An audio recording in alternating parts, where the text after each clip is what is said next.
საღამო მშვიდობის ეს გადაცემა 360 გრადუსია მე მისი წამყვანი ემა ტუხიაშვილი ვის მიმართავს სალომე ზურაბიშვილი და რატომ ამყოფებს ოპოზიცია მას პოლიტიკურ იგნორში ქვეყნის მეხუთე პრეზიდენტი რომელიც არც ისე დიდი ხნის წინ ოპოზიციის უმრავლესობისთვის ქვეყნის ერთადერთი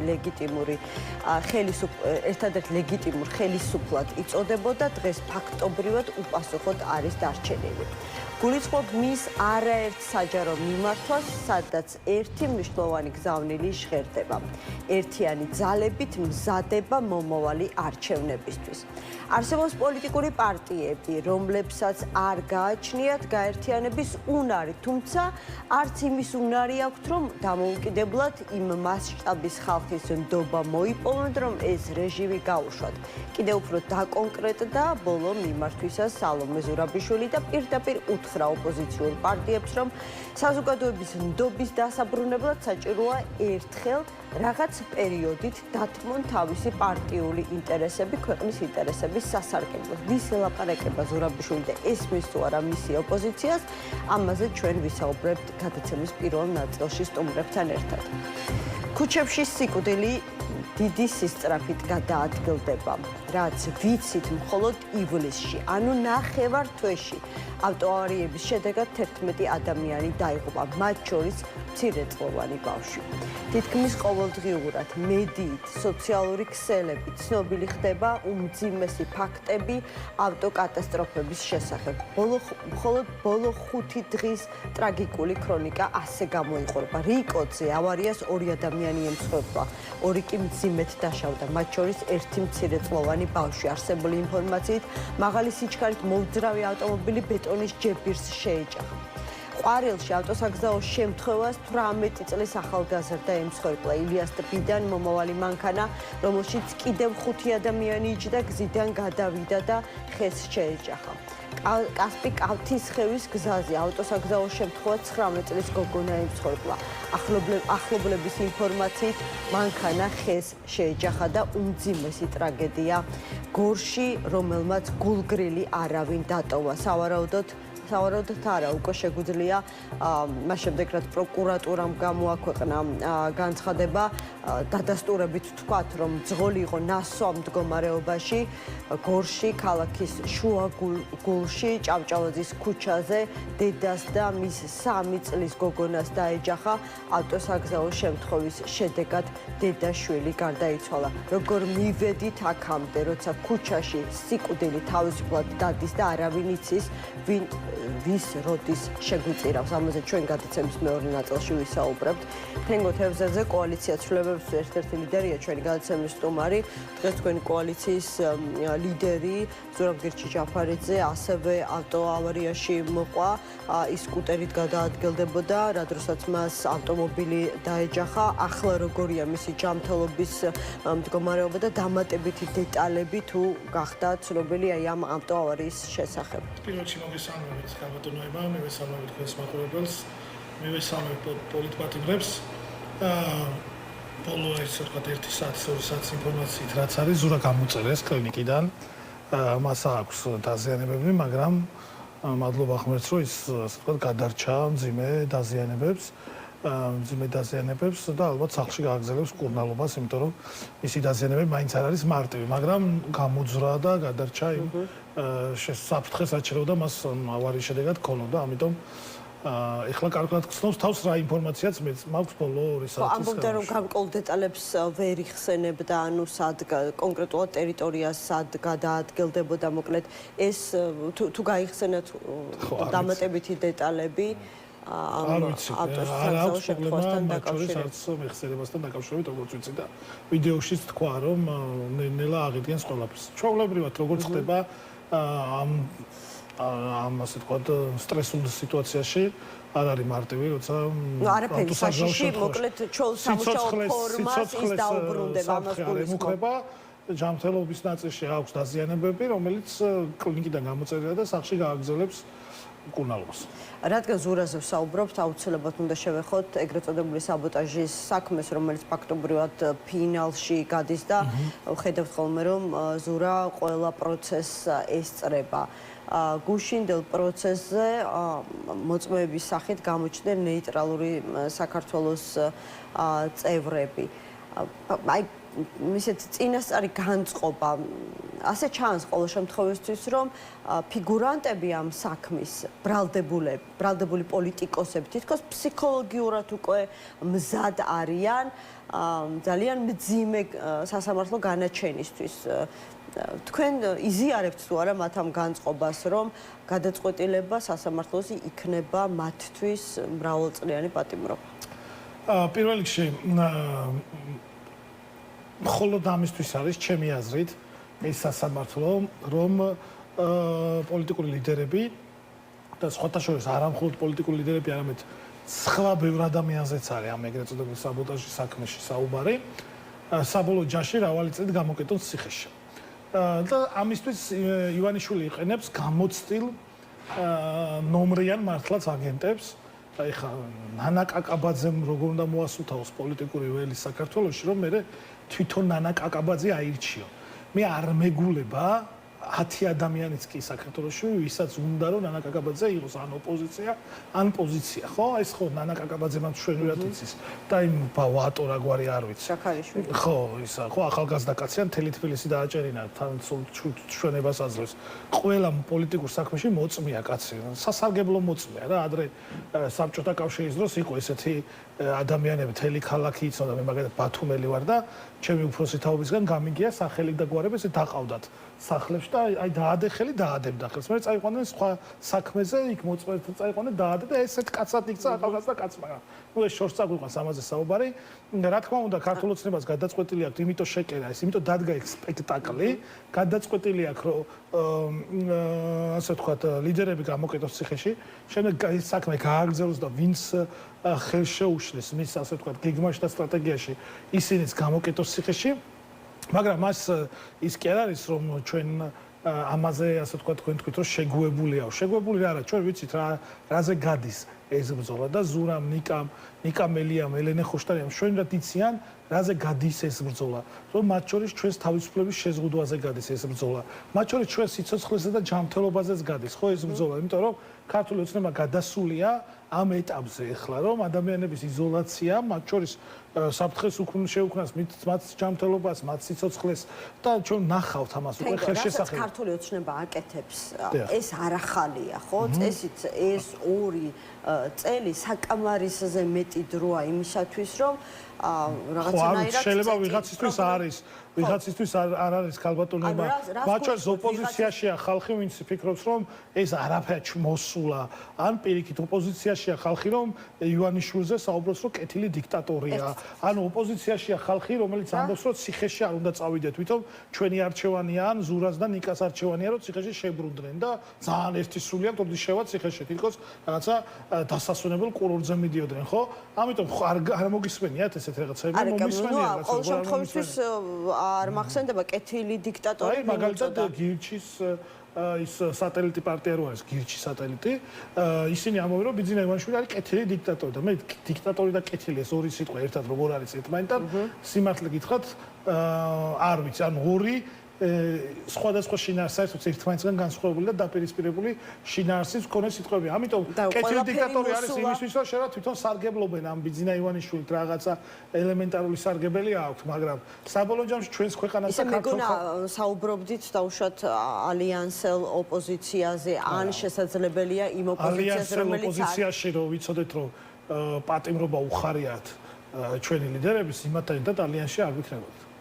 იცით რა არის რაშია საქმე შესაძლებელია სიხარულთან არ კონდეს საქმე მაგრამ ხა ვის რა ვიცი რომელ ჭკუადმყოფელს უნდა უხაროდეს გარდა დაუშვათ თუ ეს პოლიტიკური შურისძიებაა თქვენი პოლიტიკური მტრებისა მაგრამ ქართული ოცნების და მათ სატელიტების სოციალურ ქსელებთან მათზე ხომ არ ვსაუბრობთ მაგრამ აი თქვენთვის ალიანსელების პასიური რეაქცია ამაზე დაუშვათ შესაძლო პატიმრობაზე. რაში გამოიხატება პასიური რეაქცია? პასიური იქნება რეაქცია თუ აქტიური, ეს გამოჩნდება თვითონ თუ დაპატიმრების გადაწყვეტილებას მიიღებს მოსამართლე. ზოგადად რაიმე გეგმა გააქვთ სამზადისი, ანუ და ელოდებით თუ არა ალიანსელების მხარდაჭერას ამ საკითხში, იმიტომ რომ მე გამოვდივარ, კი არა რაღაცა დამსიზმრებია, ასე ვთქვათ, შეკითხვა ამ თემასთან დაკავშირებით. გვარამიას ბოლო ინტერვიუდან გამოვდივარ, სადაც ის საუბრობდა იმის შესახებ, რომ მზად არის ფსიქოლოგიურად ამისთვის, უბრალოდ უხარია რომ რამდენიმე თვე მაინც მოასწრო ოჯახთან და შვილებთან ურთიერთობა, იცის რაზე მიდის, იცის რაზე გადის ეს ბრძოლა, მაგრამ არ აქვს იმის იმედი, რომ გარედან ვიღაცა ციხეში მყოფ პოლიტიკოს პატიმრებს, არ ვიცი, მხარდაჭერას გამოუცხადებს, ან რაღაცნაირად შეეცდება მათ, არ ვიცი, დახსნას ციხიდან. ყურადღებით უსმინე გუშინდელ ეთერს და მე არ გამჩენია ის განცდა, რომ ნიკა გვარამიას არ აქვს ის იმედი, რომ გარეთ აქტიურობის შედეგად მათი დახსნა არ მოხდება, ეს ერთი. მეორე, ნიკა გვარამია და ჩვენი პარტია ახალი ამ შემთხვევაში და ნიკა მელია ციხეშია, ჩვენი პარტიის თანათავმჯდომარეები და ლიდერები ამ საკითხს არ უყურებენ ისე რომ აი შემდეგ ისინი ციხეში ვარიან ვიღაცამ ასე თქვა და ეს გამოიყენოს სავაჭროდ. თუ ეს ქვეტექსტია, უყურეთ რისი თქმა მინდა თქვენ ერთ-ერთ წინა სტუმრობაზე თქვენთან ვიყავით სამოდი რომ ნიკა მელია არ აქტიურობს სოციალურ ქსელში, როცა ციხეშია, ხო? და ნუ ეს მისი სტრატეგია.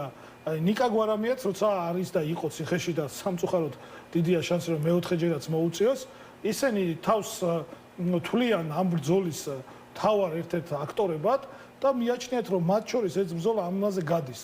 რა თქმა უნდა რთულია ოჯახისთვის, მეგობრებისთვის, გულშემატკივრებისთვის, ჩვენთვის და ასე ვთქვათ ნიკას მეგობრებისთვის და როგორც მელიას ასევე გვარამიას მეგობრებისთვის რთულია ეს და მით უმეტეს ძალიან დიდი პასუხისმგებლობაა მათ შორის ამ ორ ადამიანთან მიმართებაში.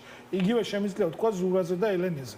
ძალიან დიდი პასუხისმგებლობაა, ჩემთვისაც ძალიან დიდი პასუხისმგებლობა, მაგრამ ეს გზა ავირჩიეთ, იმიტომ რომ ხვალ შეიძლება რომელიმე ჩვენგანი იყოს, ვინც თავისუფლებაზე ვრჩებით, მაგრამ ამ ქვეყანაში ვრჩებით და არ ვაპირებთ არსად წასვლას, ხვალ რომელიმე ჩვენგანი იყოს. იმიტომ რომ რეჟიმს ესე ხო არ აქვს გადაწყვეტილი, რომ რეჟიმს აქვს გადაწყვეტილი, ანუ რეჟიმი მართლა სამართლი და კანონით ხო არ შეჭის ამ ადამიანებს.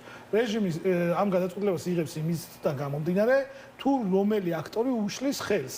და საფრთხეს გზნობს. ჩვენი 4-ვე კოალიციის 4-ვე ლიდერისგან და ჩვენი პარტიებისგან რეჟიმი საფრთხეს გზნობს და იმიტომ იქცევა ასე. კიდევ ერთხელ გამემეორდები. ამიტომ ძალიან რთული გზაა, ძალიან დასაფასებელი გზაა.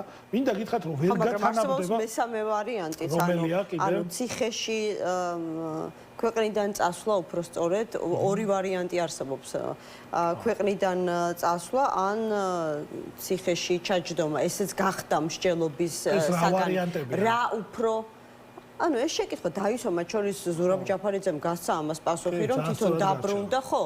ანუ აი ესეც არის განხილვის საგანი, სად უფრო პროდუქტიულები არიან პოლიტიკოსები და არც მეორე აი სიტყვა ახსენეთ ვარიანტი და არჩევანი. ეს არ არის არჩევანი. არჩევანი არის, როდესაც ქალბატონებმა თქვენ შეგიძლიათ დღეს თქვენი არჩევანია, რომ მოხვიდეთ სამსახურში და წაიყვანოთ ეთერი. ეს თქვენ დავასრულეთ უშენ. ეს თქვენი არჩევანი. ან გინდათ რომ წაიყვანთ ამ ეთერს, ან არ გინდათ. მიუხედავად რომ ხელ შეკულება გაქვთ ტელევიზიასთან, პასუხი ეს თქვენი არჩევანი, ამაში ხარ თავისუფალი. გვარამეს პასპორტი ჩამორთმეულია აქვს. გვარამეს პასპორტი ჩამორთმეული აქვს. ანუ შეზღუდული აქვს ბუნებრივია უფლება. კი, მაგრამ არიან ამ საქმეზე სხვა ფიგურანტი პოლიტიკოსები, ვინც ამ თვალსაზრისით არ არის ხო შეზღუდული. აქვთ მათ პასპორტი, შეუძლიათ ქვეყნიდან გასვლა. ამას გულისხმობ, ხო იცით რომ არაფერია დამალული. საქართველო პატარა ქვეყანა, მით უმეტეს არ. თქვენ არ გეუბნებით კაცო. ანუ ვერ გავიგებთ, ძალიან მაგალითად არც ციხეში წასვლა არჩევანი და არც პოლიტიკური დევნილობა არჩევანი. ორივე არის იძულებითი გადადგმული ნაბიჯი. ნიკა გვარამიამ და ზურა ჯაფარიძემ ღიად ამბობენ ამას, ასევე ნიკა მელიამ და ელენე ხოშტარიამ ისედაც ციხეში არიან, ღიად ამბობენ ამას და ამერწმუნეთ რომ წასვლა რონდომო და 4-ვეც ექნებოდა ამის შესაძლებლობა და შანსიც. თუ პასპორტი ჩამოთვლილი აქვს, როგორ წავიდა? აი როგორ გითხარით, კაცო, იმიტომ რომ ეს თქვენი არჩევანია, მაგრამ ყველა ასია, როგორც ჩანს, არ უყურებს ამ საკითხს, ხომ? ზურა ჯაფარიძე მაგალითად ორი კვირის წინ იყო გასული ქვეყნიდან და დაბრუნდა საქართველოში.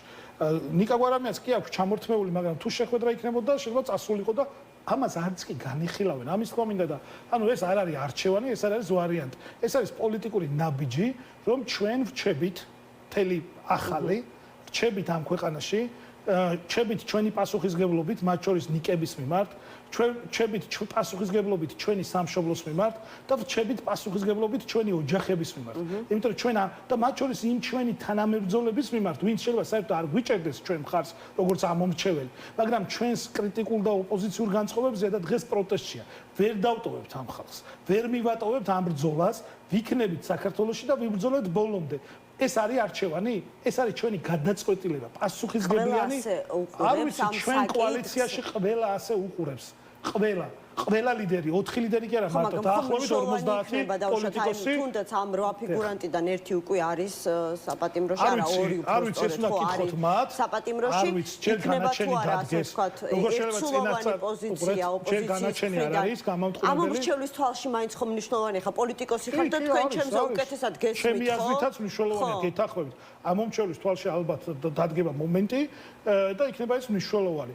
ასევე მე მინდა გითხრა რომ პირდაპირ ვიტყვი რომ ვამაყობ ნიკა გვარამიათი და ნიკა მელიათი ვამაყობ ელენე ხოშტარიათი ზურა ჯაფარიძეთი და ვგზნობ ამ პასუხისგებლობას და ამ გზნობ მარტო სამშობლოს და ოჯახის წინაშე კი არა ვგზნობ პასუხისგებლობას ჩემი თანამებრძოლების და ვინ ჩამოვთვალე იმათ მიმართ და ასევე იმ თანამებრძოლების მიმართ ვინც არიან ამ ბრძოლაში შეიძლება მათ მიმართ განაჩენი და ბრალდება არ არის წაყენებული მაგრამ ხვალზე მათ წინაშეც დადგეს ამიტომ ეს ესეთი ბრძოლაა ჩვენ ეს გაცნობიერებული გვაქვს, ნათქვამი გვაქვს, მათ შორის ჩვენი პარტიის წევრი ყოველდღე და ზოგადად ოპოზიციონერი დღეს საქართველოში რო გამოდის სახლიდან დაბრუნდება თუ არა ოჯახში არავინ არ იცის. ამიტომ ეს ჩვენთვის გაცნობიერებული ბრძოლაა, ჩვენთვის ეს არაერთგზის გადახარშულია და ეხლა კიდე ისე არ მინდა რომ გამომივიდეს ნიკას და ზურას ნაცვლად ვილაპარაკო, მაგრამ მათ კიდევ უფრო მეტად აქვს ეს გაცნობიერებული როგორც ჩანს, იმიტომ რომ გამოვლილი აქვს ის ციხე და მე მინდა გითხრათ რომ ციხე რაღაც ისე არ არის მარტივი. ეს ადამიანები სულიად ნიკა გვარამია მანამდე 400 დღე, შემდეგ 7 თვე და ზურა ჯაფარიძე 7-8 თვე ორივე. შემდეგ ადამიანები რატო ისხდნენ ციხეში არავინ არ იცის და ეს დრო მათ გაიარეს და ამიტომ ზუსტად იციან რა არის ის სირთულე ეს მარტივი კი არ არის. მაგრამ მარტივი რომ არ არის ეს იმას არნიშნავს რომ მათ ბევრი ვარიანტი ჰქონდათ.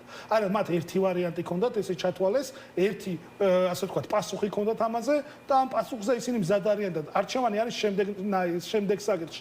ნანა კაკაბაძეა ის ვატო ვიღაცაა და რა ქვია მაგას შალვა პაპუაშვილი და ირაკლი კობახიძეა აქეთ თუ ნიკა ზურა ელენე და სხვები. ანუ ეს არის არჩევანი რა ამ ორ შორის არის სასწორი დადებული და ჩემი აზრით პოლიტიკური წონა, პოლიტიკური ვაჟკაცობა მათ შორის ის რაც აქვს გადადგმული და მე ბოლო პერიოდში ძალიან ბევრს ლიტერატურას ვეცნობი ამ კუთხით თუ როგორია ავტორიტარიზმის ასე ვთქვათ ბოლო ფაზა და დღეს ავტორიტარიზმის ბოლო ფაზაში იყოფება ქართული ოცნება. ბოლო ფაზა შედგება იზოლაცია, სოციალური იზოლაცია, ფიზიკური იზოლაცია და ფიზიკური განადგურება. და ამ ეს არის ბოლო ფაზა და ამ ფაზაში იმყოფება, მაგრამ ამ ფაზის შემდეგ მიდის დასასრული და იწყება დასასრული. ეს დასასრული რომ დასრულდეს სწრაფად, ჩვენ უნდა ვიყოთ, იმიტომ ჩვენ ვიცით ჩვენ ირგვლივს გავსი გამოსწლებები, როდესაც ოპოზიცია აღარ დარჩა ქვეყანაში.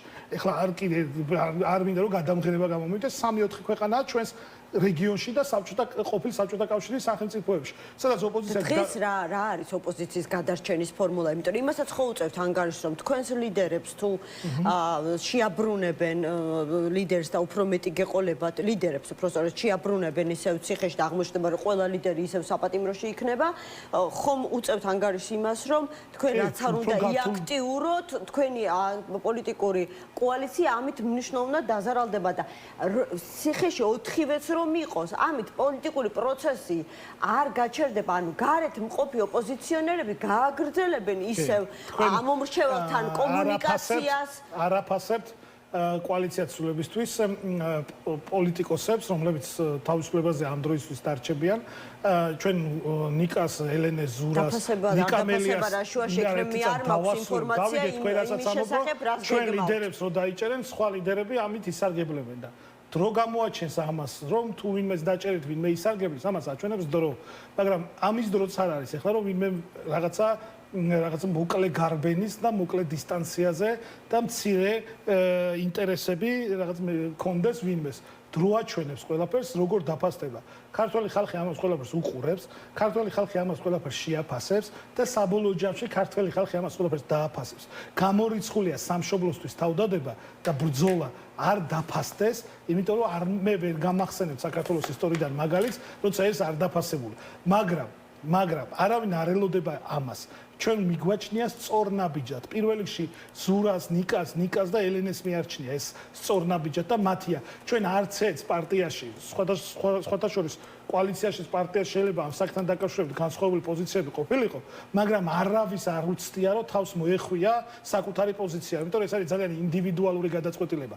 და ნიკამ გუშინ სწორად თქვა რომ ვერანაირად ვერ გადადგამს იმ ნაბიჯს, როცა დატოვებს მის თანამებრძოლებს ციხეში, თანაგუნდელებს ციხეში, მის პარტნიორებს ციხეში და თვითონ არ იყოს იქ სადაც ერთ საქმეში ან ეგრეთ წოდებულ ამ რაღაცა ჟესტების საქმეში არიან ერთად. აქედან გამომდინარე მე განა ამით ვინმეს ვაკრიტიკებ და ასე შემდეგ. მე ვსაუბრობ იმ იძულებით გაქვთ მაგის მოლოდინი, რომ შესაძლებელია ხა არ ვიცი არ ისარგებლებს, მაგრამ ნუ ყოველ შემთხვევისთვის არ გაუშვებს შესაძლებლობას ხელიდან და გააგრძელებს საკუთარ პოლიტიკურ აქტივობას. არ მინდა ესე გამოიყვანოთ, რომ ეს ჩემი სუბიექტური აზრი აგერ თამარ ჩერგოლეიშვილს რო კითხეს, მან თქვა, რომ ყველას ფეხებზე ვკიდივართო ბოდიში ამ გამოთქმისთვის, არავინ არ გამოვა ქუჩაში, ციხეში გამოუწყდეული პოლიტიკოსების დასაცავად დაახლოებით ასეთი შინაარსი იყო. ანუ თქვენ გაქვთ მოლოდინი? ეს 500 დღეა ადამიანები რა სიტყვით? თუ შემახსენოთ. არა, მოთხოვნა არის რა თქმა უნდა პოლიტიკური პატიმრების გათავისუფლება. ანუ 500 დღეა ხალხი მაგრამ ეს ხომ არ არის საკმარისი, ამას თქვენ თვითონ ამბობთ ხოლმე რომ პროტესტი უნდა გაძლიერდეს, ხო? შეიძლება, ანუ თქვენ ახლა ფაქტების უარყოფას აკეთებთ. არ ვაკეთებ. როგორ არ აკეთებ? ამბობთ რომ არავინ არ გამოდისო და 500 დღეა, ხო და ერთი არა, 500 დღეა ადამიანები არიან ქუჩაში, თვეში ერთხელ საშუალოდ, შეიძლება თვეში 3 ჯერაც და თუ წინა წელს გავიხსენებთ, რავი, თვეში და წელიწადში რამოდენიმეჯერ გამოდიოდა 10,000-ობით და შეიძლება 1-2 ჯერ და 3 ჯერ და 4 ჯერ 100,000-ზე მეტი ადამიანი გამოვიდა. თქვენ მეუბნებით რომ ხალხი არ გამოდის და გამახსენეთ რა არის მოთხოვნა. მოთხოვნა არის პოლიტპატიმრების განთავისუფლება.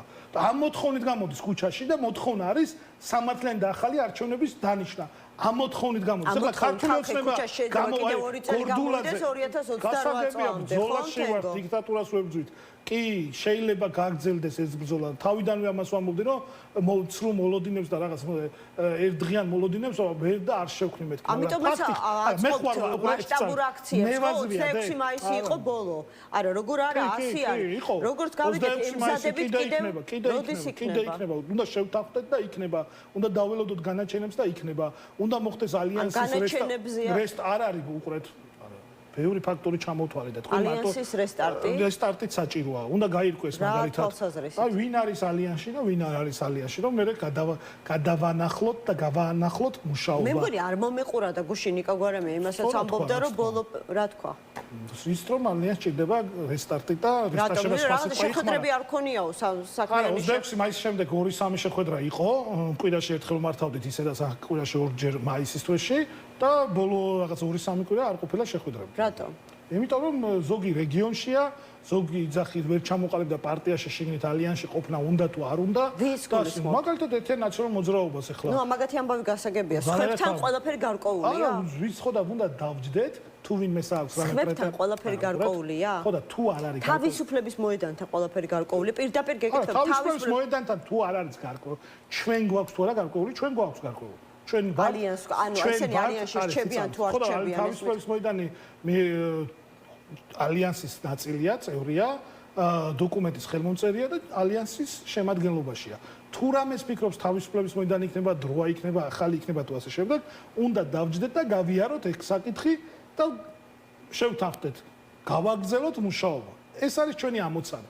პარტია ახალის, პარტია დროას და პარტია გირჩი მეტი თავისუფლების 2 დღის წინ მქონდა შეხვედრა კოალიციაში და კოალიციურ ფორმატში ჩვენი პარტიისში და ჩვენ ყველა მივჯერეთ და თქვით რომ ალიანსის მუშაობა არის მნიშვნელოვანი და დავჯდეთ და განვაახლოთ ის რაც ერთმანეთს უთხარით ხო პოზიციები ხონდა კოალიციის წევრებმა არა კი ხო ერთმანეთს უთხარით რომ უნდა შევეცადოთ შევინაჩვენოთ ალიანსის წევრებსაც ხონდა იქნება შეხვედრებიც კი და მაგას არის უკვე რაიმე დაგეგმილი რომ პოლიტიკაში როგორ ხდება თევზაძე ცალკედაძე რაღაცას ლაპარაკობს ნიკა გვარამია ცალკედაძე არა მაგას არ გულისხმობ პოლიტიკაში როგორ ხდება მე მაინტერესებს ალიანსი რომ შეიქმნა რამდენიმე თვის წინ ხო გაამართლა თუ არა მოლოდინები და დღეს ხო მოლოდინები ჩემი აზრით და აი ამის თვალსაჩინო მაგალითია 26 მაისი და ამის თვალსაჩინო მაგალითია 27 მაისიდან როგორ თავდასხმა წავიდა ალიანსზე ყველა მხრიდან ზოგი რა მოტივაციით და ზოგი რა მოტივაციით ეს იმას ნიშნავს რომ გაამართლა მეორე რატომ გაამართლა იმიტომ რომ ხალხის დაკვეთა იყო ეს და გამოვიდა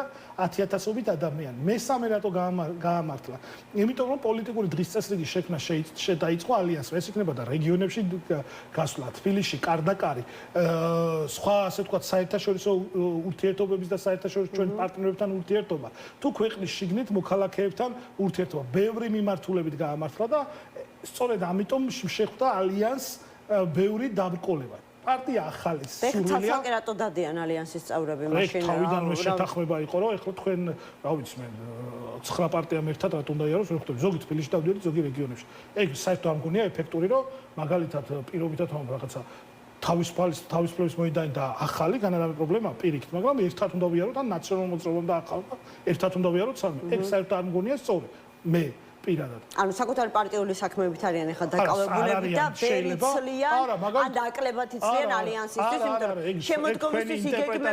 ხო და გეკითხე. ხო და უყურეთ თქვენ სხვა რაღაცა მკითხეთ და სხვა ინტონაცია შესაბამისი მაქვს. ხო, რა ეგრეა. არანაირი ინტერპრეტაცია როგორ რასაც თქვენ ამბობთ ისე არ გამოვა.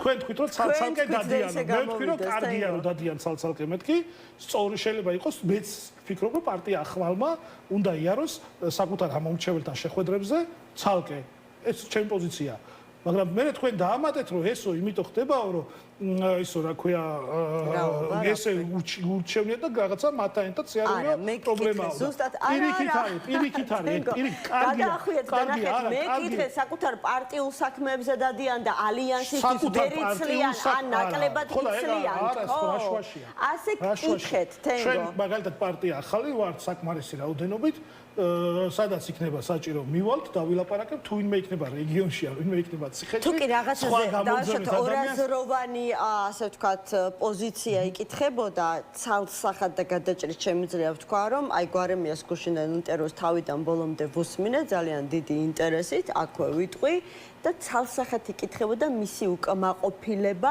ალიანსში მიმდინარე პროცესებით რომელიც არ არის გამოწვეული მხოლოდ ნაციონალური მოძრაობის გადაუწყვეტელი პოზიციით ანუ ხო და ეს არის ის რომ ალიანსი თქვენ არ გინდათ ამ თემების ხო ამ პრობლემების საჯაროდ გამოტანა თქვა და იქ არ ვიცი მაგრამ დიდხანს ეს პრობლემა ხომ იცით თავს ვერ დამალავს როგორც ნაციონალური მოძრაობა ამის კონკრეტული და ნათელი მაგალითი თენგო ძვირფასო ასია სიმართლე გითხრათ ვერ გავიგეთ რა არის ესე, მაგრამ გეუბნებით მარტივად და გასაგებად.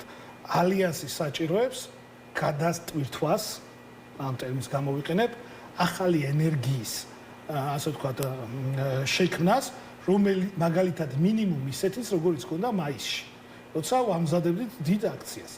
შევქმნით ესეც, ამ ქვეყანასაც ჭირდება. ეს იქნება მნიშვნელოვანი. ვინმეს არ უნდა ამ ენერგიის შექმნა? აქ მოვალ თქვენთან ეთერში, როგორც ალიანსის შექმნის ვსაუბრობდი გულწრფელად და ეხლაც ასე ვსაუბრობ, მოვალ და ვისაუბრებ, რომ მაგალითად პარტია ახალს არ უნდოდა ეს, რატომ არ გვინდოდა ეს აუხსნი, მაგრამ ჯერჯერობით ვერანაირ იმას ნიშანს ვერ ხედავ, რომ რაიმე პოზიციების ხვაობა იყოს საჯარო. დავილაპარაკებთ ერთმანეთში, პოლიტიკურადაც ესე უფრო სწორია, ადამიანურადაც ესე უფრო სწორია. კოალიციაში ამ ნაწილზე შეთანხმებული ვართ მეთქი შეხვედრა გქონდა შიდა პარტიული და კოალიციური და თქვით რომ რა თქმა უნდა ჩვენ ვიქნებით ამის ავანგარდში რომ ეროვნული დემოკრატიული ძალების კოორდინაცია არის მნიშვნელოვანი და ამის თავარი დამცველები როგორც შექმნის დღიდან და არა მხოლოდ ჩვენ სხვა პარტიებიც და ამას ვაფასებთ და მხარს დაუჭერთ არ მოუნდება ვინმე ეს გაუმარჯოს ღმერთმა უბრალოდ ჩვენი გზა გვაქვს ჩვენი გზა გადის ბრძოლაზე ჩვენი გზა გადის ალტერნატივის ჩვენებაზე, ჩვენი გზა გადის აქციებზე, ჩვენი გზა გადის ქართული ოცნების იზოლაციაზე. ხო?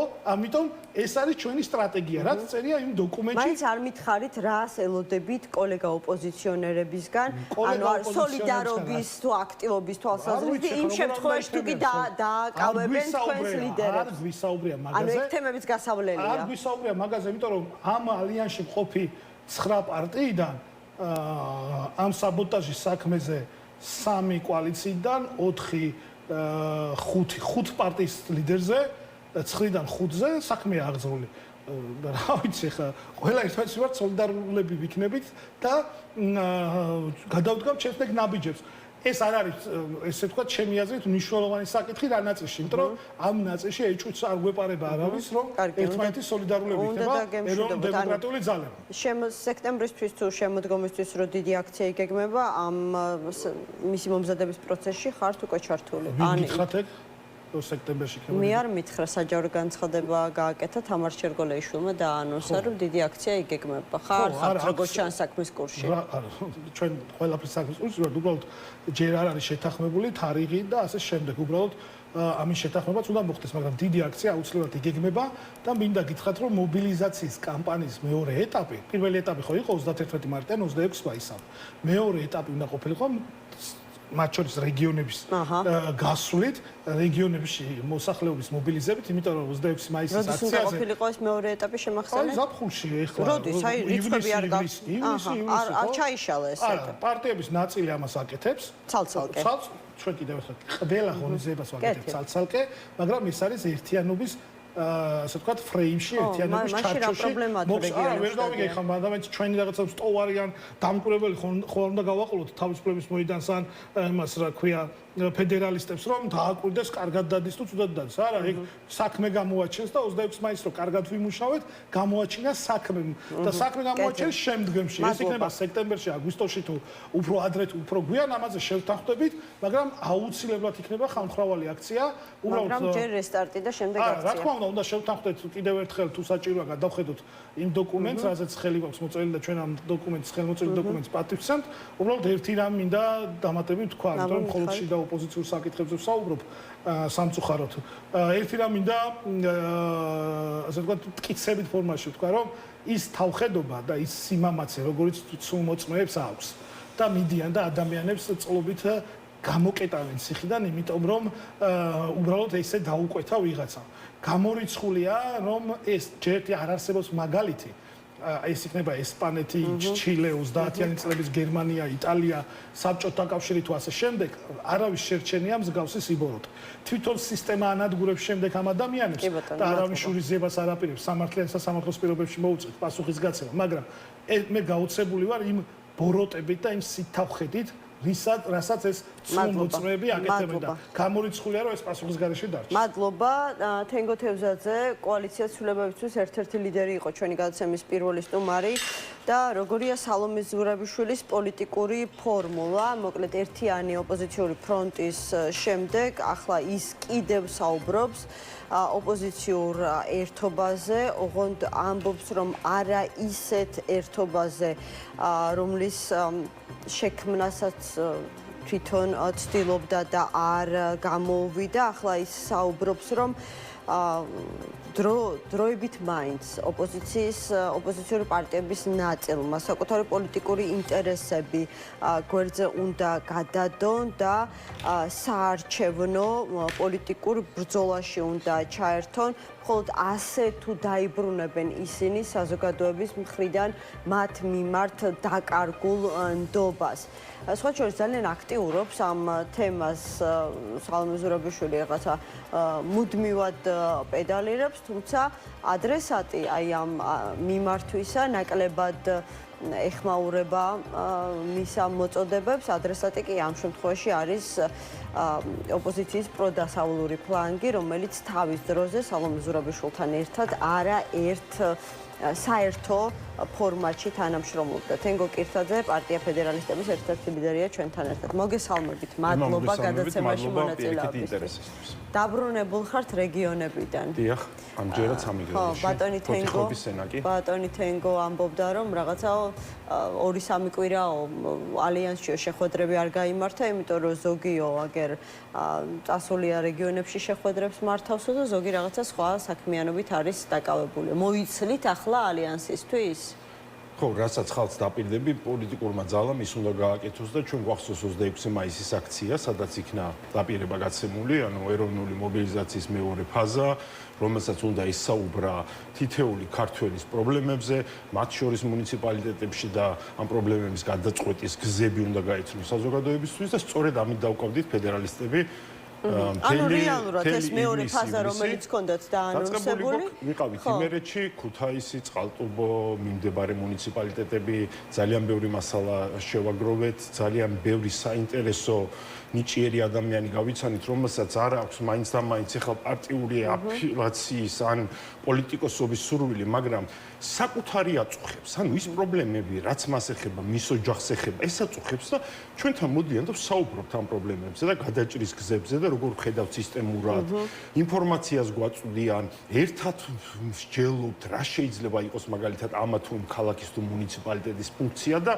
არ ვიცი, ძალიან ბედნიერი ვარ ამ პროცესით, სიმართლე რო გითხრათ, ძალიან ბევრი და კარგი მასალა გვაქვს, უამრავი ადამიანი გავიცანით, რომელიც შეიძლება ნებისმიერმა პოლიტიკურმა ძალამ მინატროს, ისეთი ძლიერი საყრდენი შეიძლება გახდნენ ადამიანები ამ პროცესში და სწორედ ეს იყო, ხო? ანუ კამპანიის ამოცანა შემდგომარეობდა, ზოგადად წინააღმდეგობის ამოცანა შემდგომარეობდა. წინასწარი ასე იყო, დაუშვათ განსაზღვრული და გადაწყვეტილი, რომ ცალ-ცალკე უნდა გევლოთ პარტიებს და ეს მობილიზაციის გეგმა ესე უნდა განხორციელებული იყო თუ არა მხოლოდ ანუ სხვები რატომ არ მონაწილეობდნენ თქვენთან ერთად? არათუ 9 პარტიაში განსხვავებული რაღაც ქმედებები, ტაქტიკები არსებობს ერთი პარტიის შიგნითაც, ხო? ეხლა 9 პარტიაში იმასთან დაკავშირებით შეჯერება, რომელი მარშრუტი უნდა ავირჩიოთ, როგორი შინაარსი არის გასავრცელებელი, ვის უნდა დაუმიზნოთ ჩვენი შინაარსი, ვის შევხვდეთ, ვის ველაპარაკოთ. გადაინაწილეთ, ეს მაინც მითხარით, თუ ესე ყველაფერი კარგად, მაშინ მითხარით, აი სად იყო კოალიცია ახლების წევრები? სად ატარებდნენ ისინი, არამე თენგო რომ ვიყო მე დამჩას საბჭოება, რომ ძალიან უკმაყოფილ თქვენ რომ ხართ ბედნიერი იმით, რაც ახლა რეგიონებში გააკეთეთ. ისინი მათ არ აქვს ბედნიერების მიზეზი, ჯერ ერთი რომ მოახლოებულია მათი პარტიის ლიდერების დაკავების ალბათობა და მეორეც, აგერ პირდაპირ თქვენც მოусმინეთ, რომ რესტარტი ჭირდება ალიანსს, რომელიც სულ რამდენიმე თვის წინ შეიქმნა. ასე მალე რომ რესტარტი დაჭირდება, ესე იგი რაღაცა პრობლემებთან გვაქვს საქმე, ხო? ნახეთ, ზურა ჯაფარიძე გამოვიდა დეკემბრის შუა რიცხვებში დაახლოებით და 2-3 დღეში შეხვდი ვისაუბრეთ რაღაცა იქონია დასაგეგმი და მაშინ თქვა, ანუ ყველაზე სწორი რაც არის ამ ვითარებაში ქართველმა პოლიტიკოსმა თქვას. მე არ ვიცი როდი შემაბრუნებს უკან, რამდენიმე თვე შეიძლება მქონდეს და ჩემი ამოცანა არის ამ პერიოდის განმავლობაში ვიმოძრავო და შევაწყო. ესე უნდა ვიფიქროთ ყველა. ადამიანურად ეს ყველას გვესმის, რამხელა ტრაგედია ოჯახებისთვის, ახლობლებისთვის, თვითონ ქვეყნისთვის, პარტიებისთვისაც მათ შორის, იმიტომ კოალიციას განსაკუთრებული პრობლემა უდგას, თუმცა თენგო თევზაძემ, გიგა ლემონჯავამ, ნათია ლეთოდიანმა და ბევრმა პარტიის თქვათ ეგრეთ წოდებული, ანუ მეორე ეშელონს რო ეძახიან ხოლმე, რა ჩვენთან ანუ პირველი ლიდერები ვინც არ იყვნენ თავმჯდომარეები და რაღაცა მსგავს პერიოდს უკვე წარმატებით გაართვეს. ანუ მე მჯერა ამ ადამიანების და მე მჯერა იმ მიზნის, რომ ესენი არ გაჩერდებიან მიუხედავად იმისა, ვინ შებრუნდება, იმიტომ რომ კოალიციას დღესაც ნიკა გვარამიას და ზურა ჯაფარიძის ციხეში შებრუნების გარეშეც არ აქვს მარტივი სიტუაცია თუ გავითვალისწინებთ, რომ ელენე ხოშტარია და ნიკა მელია პარტიის კოალიციის ორი ლიდერი დიდი ხანია უკვე გამოკეტილი ყავს. 4-დან 2 მაინც ხომ არის თავისუფლებაზე. ეს თემაც გასავლელი გვაქვს, მე არ ვიცი რა იგულისხმებოდა ახლა ამ თემაში, მაგრამ ეს თემა როგორც არ უნდა გავიარო. როგორც ჩანს, აქვთ მოლოდინი, რომ თქვენი მხრიდან იქნება გარკვეული ასე ვთქვათ სოლიდარობის გამოხატვისა და აქტივობის რაღაცა ცოცხალი ადამიანი და ჩვენი პარტნიორი ალიანსში კი არა კატასტროფა ხედავ მიუსაფარს ქუჩაში იმის მიმართ გამაჩნია ადამიანური სოლიდარობა ეხლა იმისათვის რომ ისინი რაღაცა 8 და 9 წლით არ აღმოჩნდნენ საპატიმროში. ნახეთ შეგედეთ ერთ წუთი თემა ჩვენ არ შეიძლება მოვიტყუოთ საკუთარი თავი და არ შეიძლება მოვატყუოთ მოქალაქეები არასწორი მოლოდინების შექმნით. ვერავინ ვერ დაეხმარება დღეის მდგომარეობით ნიკა გვარამიას ზურა ჯაფარიძეს ციხეში შებრუნებისგან ვერ დაიცავს თუ ბიძინა ივანიშვილმა ესე გადაწყვიტა, რადგან ამ ადამიანებს აქვთ არჩეული რომ დარჩნენ, ან ნიკაზე და ზურაზე შემიძლია ეს ღიად თქვა, რადგან ქვეყანაში დარჩენა და ბრძოლის გაგრძელება არის მათი არჩევანი, ვერავინ ვერ დაიცავს მათ. ეს არის ფასი, რომელსაც ეს ადამიანები გადაიხდნენ ბრძოლაში. და ჩვენ ყველაზე მთავარი სოლიდარობა, რაც იქნება მთელმა სამოქალაქო საზოგადოების და პოლიტიკური სპექტრის მიერ, რაც შეიძლება გავაკეთოთ, გავაგრძელოთ ის, რაც ბიძინა ივანიშვილის რეჟიმს ასუსტებს. რომ არა მარტო ნიკა გვარამიას და ნიკა მელია და ელენე ხოშტარია გამოდავაბრუნოთ ისევ თავისუფლებაზე, არამედ 100-ზე მეტი პოლიტპატიმარი, რომელიც ყავს რომელზეც აუცილებლად უნდა ვისაუბროთ მათ შორის ამ სოლიდარობის კამპანიის ნაწილში და ქვეყანა გადავარჩინოთ და მისი პერსპექტივა გადავარჩინოთ. ანუ შანსი მივცეთ ამ ქვეყანას შედგეს როგორც ნორმალური დემოკრატიული ქვეყანა და ჩვენ თუ ეხლა მთელი პოლიტიკური სპექტრი და სამოქალაქო სპექტრი გლოვაში გადავიშვით, ჯერ ესე დარწმუნებული ვარ, არც გვარამიას და არც ზურა ჯაფარიძეს მიზანი და мотиваცია ეგ არ არის. პირიქით, რომ შეეკითხო ზუსტად იმას იტყვის, რომ თუ მე არ ჩერდებოდი და ამ ფასზე მივდივარ, ანუ ხო აქვს არჩევანი რა. ანუ რას შუამავლების ციხეში წასვლა ჯობია ქვეყნიდან გასვლას? რა თქმა უნდა, მაგას იტყვის თავისი გადაწყვეტილება, ხო მიიღო თორე ხა ეს არჩევანი, ხო აქვთ ხა რა გონიო თქვენ შუამავლების მეშვეობით მაგათ ინფორმაცია არ იქნებოდათ, რომ რავი, წადით არ შეგიშლით ხელს. ანუ რამდენიმე პოლიტიკოსი ხო ვიცით, რომ გასულია ქვეყნიდან. შუამავლები? შუამავალი რა შემოგიტყვი, შუამავალი არ არის ეხლა ყველას არ გასულა, ხო აქვს ჩარტყი. ანუ პროკურატურას ხო უნდა მიმართო. ხო და პროკურატურას რომ მიმართა, რომ სადღაც მიდიხარ, ზოგჯერ გაძლევს თანხმობას, ზოგჯერ არ გაძლევს. და თანხმობას რომ იცეს პროკურატურამაც ხო იცის ემა, რომ შეიძლება არ დაბრუნდეს. საუბრობთ თუ გაქვთ ინფორმაცია, რომ ქონდათ შემოთვლა, რომ აი არის ორი არჩევანი წახვალ და პოლიტიკური თვალსაზრისით განადგურდები, ნუ ხამაშენ შეხედეთ სხვაგან გადაგაქვთ უმნიშვნელო დეტალები. უმნიშვნელო სახიაზრის ფარგლებშია ეს. ანუ რაც ნაკლები წინააღმდეგობა შეხვდება ბიძელევანიშვილს აქვს, მისთვის არის უფრო მისაღები. არათუ ზურა ჯაფარიძე უნდა ემიგრაციაში ნახოს 5 წლის წინ ლალიაშვილთან გადაცემაში უკმაყოფილო მოქალაქეებს ეუბნებოდა რომ მე თქვენ აქ ეკონომიკურ სასწაულს ვერ მოგიხდენთ წადით ქვეყნიდან იაფი ავიარეისები გაგიკეთეთ არ გასულ ანუ უკმაყოფილო ჩვეულებრივი მოქალაქე არ უნდა ქვეყანაში იმიტომ იმაში საფრთხეს ხედავს და გვარამია და ჯაფარიძე რო არ უნდა ამ ქვეყანაში ეგ რა გასაკვირია საღიაზრია ხო მაგრამ ეს არჩევანი გააკეთეს ამიტომ მთელი სოლიდარობა იმ საქმის მიმართ რასაც ურააკეთებს და რასაც ნიკა გვარამია აკეთებს რომ ის ადამიანები ვინ ჯერჯერობით გარეთავართ და შეიძლება მომავალში გადავიხადოთ ეს პასი იმ მთელი პერიოდის განმავლობაში როცა ვიქნებით გარეთ არ გავჩერდებით და ვიმუშავებთ იმაზე რომ რეჟიმი დასუსტდეს და თუ როგორ უნდა დავასუსტოთ რეჟიმი ეს დავაანონსეთ ალიანსის ფარგლებში შეთანხმებული კამპანიით ხო მეორე ფაზა პროტესტის გაფართოების და რასაც ფედერალისტები ვაკეთებთ და თენგო თევზაძე შეიძლება იყოს უკმაყოფილო ჯერ ამისი ხა არ მისმენია რაზე ისაუბრა მაგრამ ზოგადად ხა წარმომიდგენი იმიტომ თვითონაც აქტიური ადამიანი ხა ბევრი საქმის და ისე დაემთხო რომ შეიძლება ჯერჯერობით ამ კამპანიაში ვერ ჩაერთო ისი სურვილის ქონდა და ამიტომ შეიძლება იყოს უკმაყოფილო თუმცა ამასაც მოევლება ხო ნუ არ არის ჩართული კოალიცია ახლების არ არის ჩართული ამ კამპანიაში ჯერჯერობით მე არ მაქვს ინფორმაცია და მგონი საზოგადოებასაც არ აქვს მეტნაკლებად ვაქცევ ყურადღებას ამ საინფორმაციო ველს რაც არის და გვაქვს ერთმანეთთან კომუნიკაცია რო ყოფილიყვნენ გასული რეგიონებში გავიგებდით და სავარაუდოდ ამის შესახებ წუხს ხო მესმის რა არის ამის მიზეზი და საერთოდ რატომ დადგა ეგრეთ წოდებული რესტარტის საჭიროება რესტარტთან ეს არანაირ კავშირში არ არის ანუ საერთოდ არანაირ კავშირში არ არის ნახეთ საერთოდ გეგმაზე როცა შეჯერდება ბევრი სუბიექტი აი თქვენ ხომ მახსოვს რომ ჩვენ არ გვაძლოდი ნახეთ ხელი შეშლით თქვენ ისინიც ალიანსის სხვა წევრებიც ღიად საუბრობდნენ რომ ოღონდ 26 მაისის აქციის შემდეგ და ესეც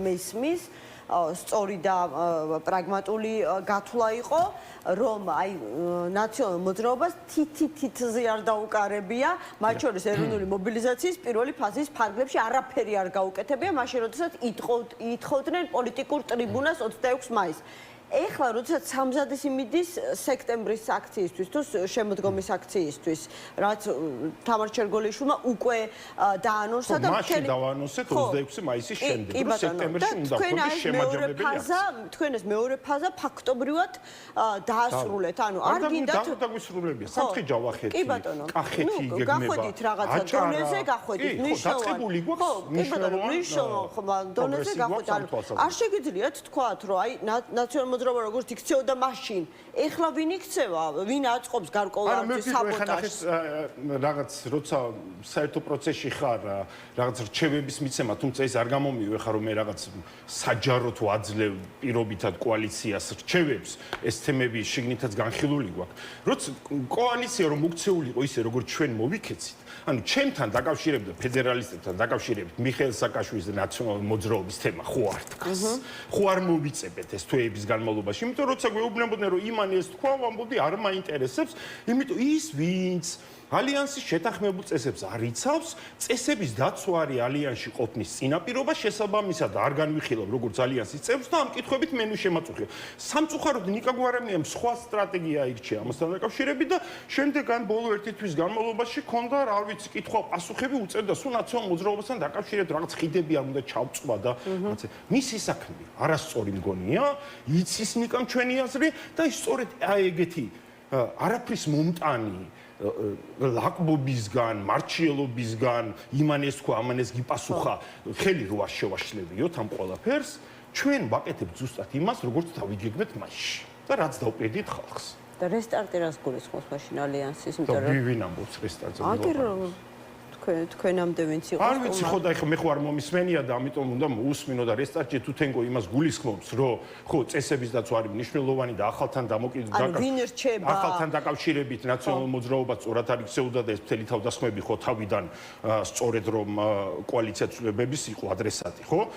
გვარამია, მელია. ხო არ იყო თავიდანვე აი ამ ტიპის ალიანსის ჩამოყალიბება და საკმაოდ დიდი მოლოდინების დაკავშირება ზოგადად ამ ალიანსთან და მის გეგმებთან. სტრატეგიულ დაპირისპირებაში ავტოკრატიას და დემოკრატიას შორის როგორ შეიძლება იყოს შეცდომა გამარჯვების სწორ სტრატეგიაზე შეჯერება. ეს შეიძლება იყოს შეცდომა? არა. ანუ რა გავაკეთეთ ჩვენ? ერთი წუთი. იმიტომ ჩვენ ვინ შეიძლება იყოს განვიხილავ საქართველოს პრობლემა იცით რა შემდგომარეობს? ზოგადად ყველა სფეროში, არ მარტო პოლიტიკაში. ძალიან პერსონიფიცირებულია რა და არ ვფიქრობ სისტემურად. რა შემდგომარეობს სისტემური ფიქრი. თუ შენ პერსონიფიცირებას არ უკეთებ რაღაც პრობლემას, ამ შემთხვევაში არ ლაპარაკობ ახალზე, იმასზე, რა ქვია, მიხეილ სააკაშვილიზე, ნაციონალურ მოძრაობებზე რაღაცებს. ან თუ შეხედავ გამოწვევას და ხედავ აქეთ საქართველოს მოქალაქეებს, რომლის პრობლემები არის გადასაჭრელი. ამას თუ უყურებ სისტემურად, მაშინ უნდა განსაზღვრო, რა შეიძლება იყოს სწორი სტრატეგია და ეს სწორი სტრატეგია შესთავაზოს საზოგადოებას და მათ შორის პოლიტიკურ სპექტრს. და ვინც ისეთი ჭკვიანი იქნება ამ საზოგადოებაში და პოლიტიკურ სპექტრში, რომ სწორი გზით იაროს, ის გაიმარჯვებს. ამიტომ ჩვენ საერთოდ არანაირი პრობლემა არ გვაქვს იმასთან დაკავშირებით, არც დაპირისპირებებს აღვიქვამთ ალიანსის შიგნით. მართლა არ არის რეალურად. მიუხედავად იმისა, რომ ცოტა რამ კეთდება ამ პერიოდში, მე მქონდა თვითონ იმის მოლოდინი, რომ ჩვენ გაცილებით მეტ შევძლებდით თუნდაც მეორე მობილიზაციის ფაზაში, რომელიც ახლა მიმდინარეობს, მაგალითად იგივე ახალს არ შეეშლებოდა ხელი, იმიტომ რომ ჩაფლული იყო ამ დაპირისპირებაში, იმიტომ ის არ გაჩერდა მე. ხო, როგორ გაჩერდება? ხა გამოკეტილია კაცი 5 წელი ციხეშია, მანამდეც ყოველთვის გააჩნდა ის მიდრეკილებები, რომ ჩემს გარეშე არავინ არ არსებობს. იმიტომ რომ სხვები როცა არიან დაკავებული ურთიერთ რაღაცა საქმეების გარჩევით, ხო ის ამბობს, რომ სად იყავითო იგივე თელავის სტიქიასთან დაკავშირებით ვინ ეკითხება თავის პარტიას ელაპარაკოს? 5 კაცი რო დარჩა პარტიაში და 20 კაცს რო ვერ შეაგროვებს.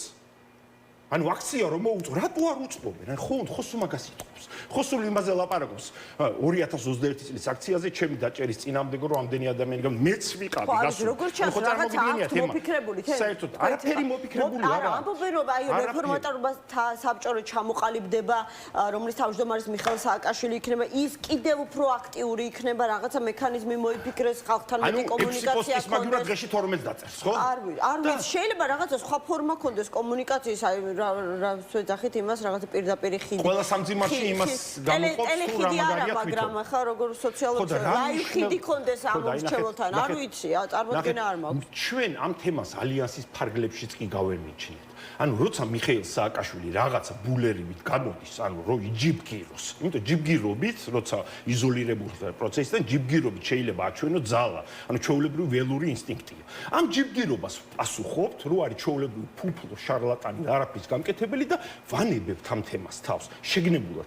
ესე უნდა მოქცეულიყო ნიკა გვარამიაც და დღეს არ ექნებოდა პრობლემა ამ თემასთან დაკავშირებით. რატომ ვერსია, აი რატომ იქცევა სხვაგვარად? სხვა შეს ეხლა ადამიანები განსხვავებულია, ყველას თავისი რაღაცა არგუმენტი აქვს. ზოგი ფიქრობს რომ ხიდები არ უნდა დავწვათ. ხო და აი ხიდების არ დაწვაზე გამახსენდა.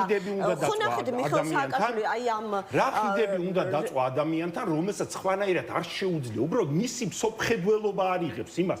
ანუ მისმა პარტიამ, ნახეთ, მისმა პარტიამ მოაწერა ხელი ალიანსის შეთანხმებას, რომელიც ითვალისწინებს კოალიციურ მმართველობას. 2 დღის შემდეგ წერს პოსტს და ამბობს, რომ ერთი რომ წესებს მე ვერავინ ვერ მომახვევს თავს, ანუ წესებს თვითონ მოაწერა კაცმა ხელი, ანუ კანონის უზენაესობას ვაღიარებო, ეგ განაცხადია ზოგადად, როცა შენ წესებზე თან ხდები, ნიშნავს მოუწოდა რა. და როგორც ჩანს მომენტს ელოდებოდა. ხო თქვენს რომ არ გვინდოდაო და ნუ რაღაცა ხათრით ძალით. და რა ხათრით და ძალით იცით რატომ მოაწერა ხელი? ანუ იქ არის რომ ერთ-ერთი ხარ, ერთადერთი კი არა. აი ამ სტატუსის შედის ყველა პარტია. თანასწორი და ერთ-ერთი. იცით რატომ მოაწერა ხელი? იზოლაციაში ვერ გადარჩება. ის 7 კაციც გაიქცევა პარტიიდან. გესმით? 7 კაციც კი გაიქცევა, რაც დარჩა. იზოლაციაში არ წავიდა. თუ აქვს იმედი რომ თავის მხარეს შეკრავს კოალიციას, ესეც ხო არის დაანონსებული და აი გვარამია რომ არ წვავს ყველა ხიდს, ანუ არ გიჩნდებათ რაღაცა გარკვეული გონივრული ეჭვი, რომ შესაძლებელია ეს ხიდი ჭირდება იმისათვის რომ დაბრუნდეს იმ ეხა უკვე ფსიქოგვარამიას ფსიქოანალიზს მე ნუ მომთხოვთ და არ ამგონია მას კონდეს ეხა ისეთი ვითარება რომ იმაზე ფიქრობდეს რომ ნაციონალურ მოძრაობაში დაბრუნდეს და თუ ეს ძალიან საინტერესო ნიკა გვარამია ამასთან დაკავშირებით შეძლებს ისაუბროს, ამიტომ მე არ ვარ ამ კითხვის ადრესატი, მაგრამ მე არ მაქვს ეგეთი მოლოდინი. უბრალოდ იმიტომ, ანუ შენ ნახეთ როგორ არის ჩვენთანაც პოლიტიკაზე რა მოქმედებს. ანუ არსებობს საქართველოში აქტიური ეგრეთ წოდებული ბაბლი, ძალიან პოლიტიზირებული ადამიანების, რომლებსაც რაღაც წლების განმავლობაში მათ შორის მედიის დახმარებით რაღაც შთააგონეს, რომ ეს ერთობა და ამის უკან საერთოდ რა დგას, ესეც არ იცის. და ეხლა ნებისმიერი პოლიტიკოსი ფიქრობს, რომ იმაში მე ფასი მექნება გადასახდელი თუ ვიღაცას გავემიჯნები, იმიტომ დავწვი ხიდი რომელიღაცა პარტიას არ არსებობს ამ თვალსაზრისით პარტიები. ანუ დღეს არის ველი სრულად მოსუფთავებული, არსებობენ საქართველოს მოქალაქეები, ადამიანები, რომლებიც დახმარებას ელიან პოლიტიკური სპექტრისგან და ის პარტია იარსებებს, ის გადარჩება, ის გაძლიერდება და ის გაიმარჯვებს, ვინც საქართველოს მოქალაქეების დაკვეთა შეასრულებს და სიგიჟებს და სისულელებზე არ ელაპარაკება წლების განმავლობაში. იცით რა ვითარება ფოჩში, ხობში, სენაკში, ქუთაისში, წყალტუბოში სულ სხვანაირ კაციშვილს არ აინტერესებს. ანუ აი ამ თემებზე ვიღაცა ძალიან ადგილობრივი პოლიტიზირებული ადამიანები ხო არსებობენ, არა? მარტო თბილისში ხო არ არის ეგეთი და იქაც 50 კაციდან ერთი რო გამოვიდოდა და რო კითხავდა, ან თქვა რა ხდება ალიანსთან დაკავშირებით, ორ წინადადებას რო ეთყოდი, უკვე მე არ აინტერესებდა და დანარჩენები ეჭხუბებოდნენ, ბიჭო, კანალიზაცია არ გვაქვს. დანგრეული სკოლებია, ბავშვი ვერ მიყვავს, მესამე სმენაში 11 საათზე საღამოს უნდა მივიყვანო. ამაზე კითხვები დასვი, რა ალიანსი საერთოდ რაში აინტერესებს? არაფერში არ აინტერესებს. ადამიანებს აინტერესებს დაინახონ ძალა, რომელიც არის თანმიმდევრული, რომელსაც გააჩნია მზაობა მიუხედავად იმისა, რომ დღეს ხელისუფლებაში არ არის და პირდაპირ დაპირებების მარტო გაცემა კი არ შეუძლია, არამედ ამ შესრულება, რომელიც პრობლემებს იდენტიფიცირებას ახდენს ხალხთან ერთად, ანუ ხალხთან არის, ამ პრობლემაზე შემდეგ მუშაობს და ამ პრობლემაზე ნამუშევარს შეიძლება მოყვეს რაღაც შედეგი, იმიტომ ვიღაცას შენ რეჟიმის ჭანჭიქს ვერტიკალში მყოფს შეუქმნი პრობლემას. ესე მოხდა ქუთაისში მაგალითად. მე-7 სკოლას დაკავშირებით, რომელიც არის ურთულეს ავარიულ მდგომარეობაში და ბავშვები არ ვიცი წლების განმავლობაში მგონი ნორმალური სასკოლო გაკვეთილი არ იღირცათ, ამ თემაზე როცა ვისაუბრეთ ქუთაისის მერიამ დაიბარა მშობლები რაღაც შეხვედრასთან დაკავშირებით, ელემენტარული გაკეთდა.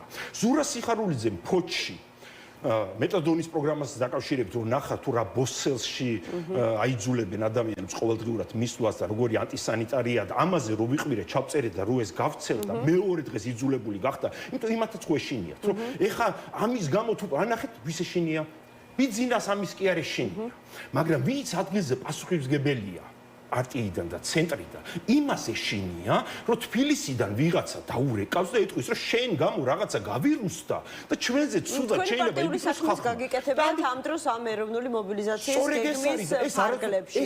იმიტომ გაუჩნდათ რაღაცნაირად ეჭვები, რომ რაღაცა ვინ ემზადება არჩევნებისთვის და ესეც არ ესმით, ეგ არის ყველაზე დიდი სიშლეგე, რაც მესმის ქართულ პოლიტიკაში. ამ დროს ვინ იქნება წინა საარჩევნო პერიოდში ციხეში? ამას უეძახიან, რომ ანუ ხალხო მაშინ თქვით დროულად რომ არჩევნებში უნდა გახვიდეთ, იმიტომ არჩევნებში მზადება ხო უნდა დაიწყოთ.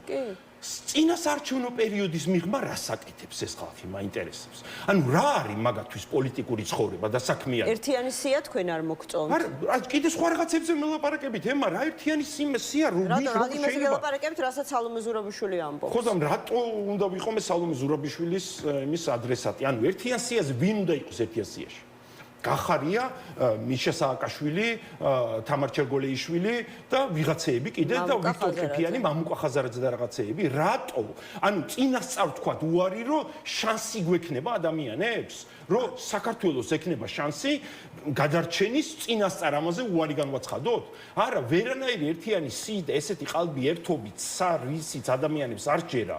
ჩვენ პროტესტს ვერ გავაფართოვებთ. პროტესტს გავაფართოვებთ თანმიმდევრული მუშაობით მრავალფეროვანი პარტიების მიერ, იმიტომ ჩვენი საზოგადოებაც მრავალფეროვანია და მას სხვანაირი დაკვეთა აქვს. და ჩვენ ფედერალისტები ვახერხებთ დღეს მდგომარეობით ჩვენი მხარდაჭერის, შემომწირველების და აი უბრალოდ დაინტერესებული ადამიანების რაოდენობის საგრძნობლივ ზრდას. მე ვფიქრობ, რომ თავისუფლების მოედანიც ამ გზაზე დგას. ანუ ორი პარტია უკვე მინიმუმ ამას ხო ვახერხებთ. ეხლა წარმოიდგინეთ თქვენ ყველა პარტია, რომელიც არის პროდასავლური ამ ქვეყანაში, მუშაობდეს საკუთარი თავის გაძლიერებაზე. საერთო ყულაბაში. საერთო საქმე გაიმარჯვებს ამით? პროტესტი ხო, მადლობა. ანუ გააკეთონ საქმე.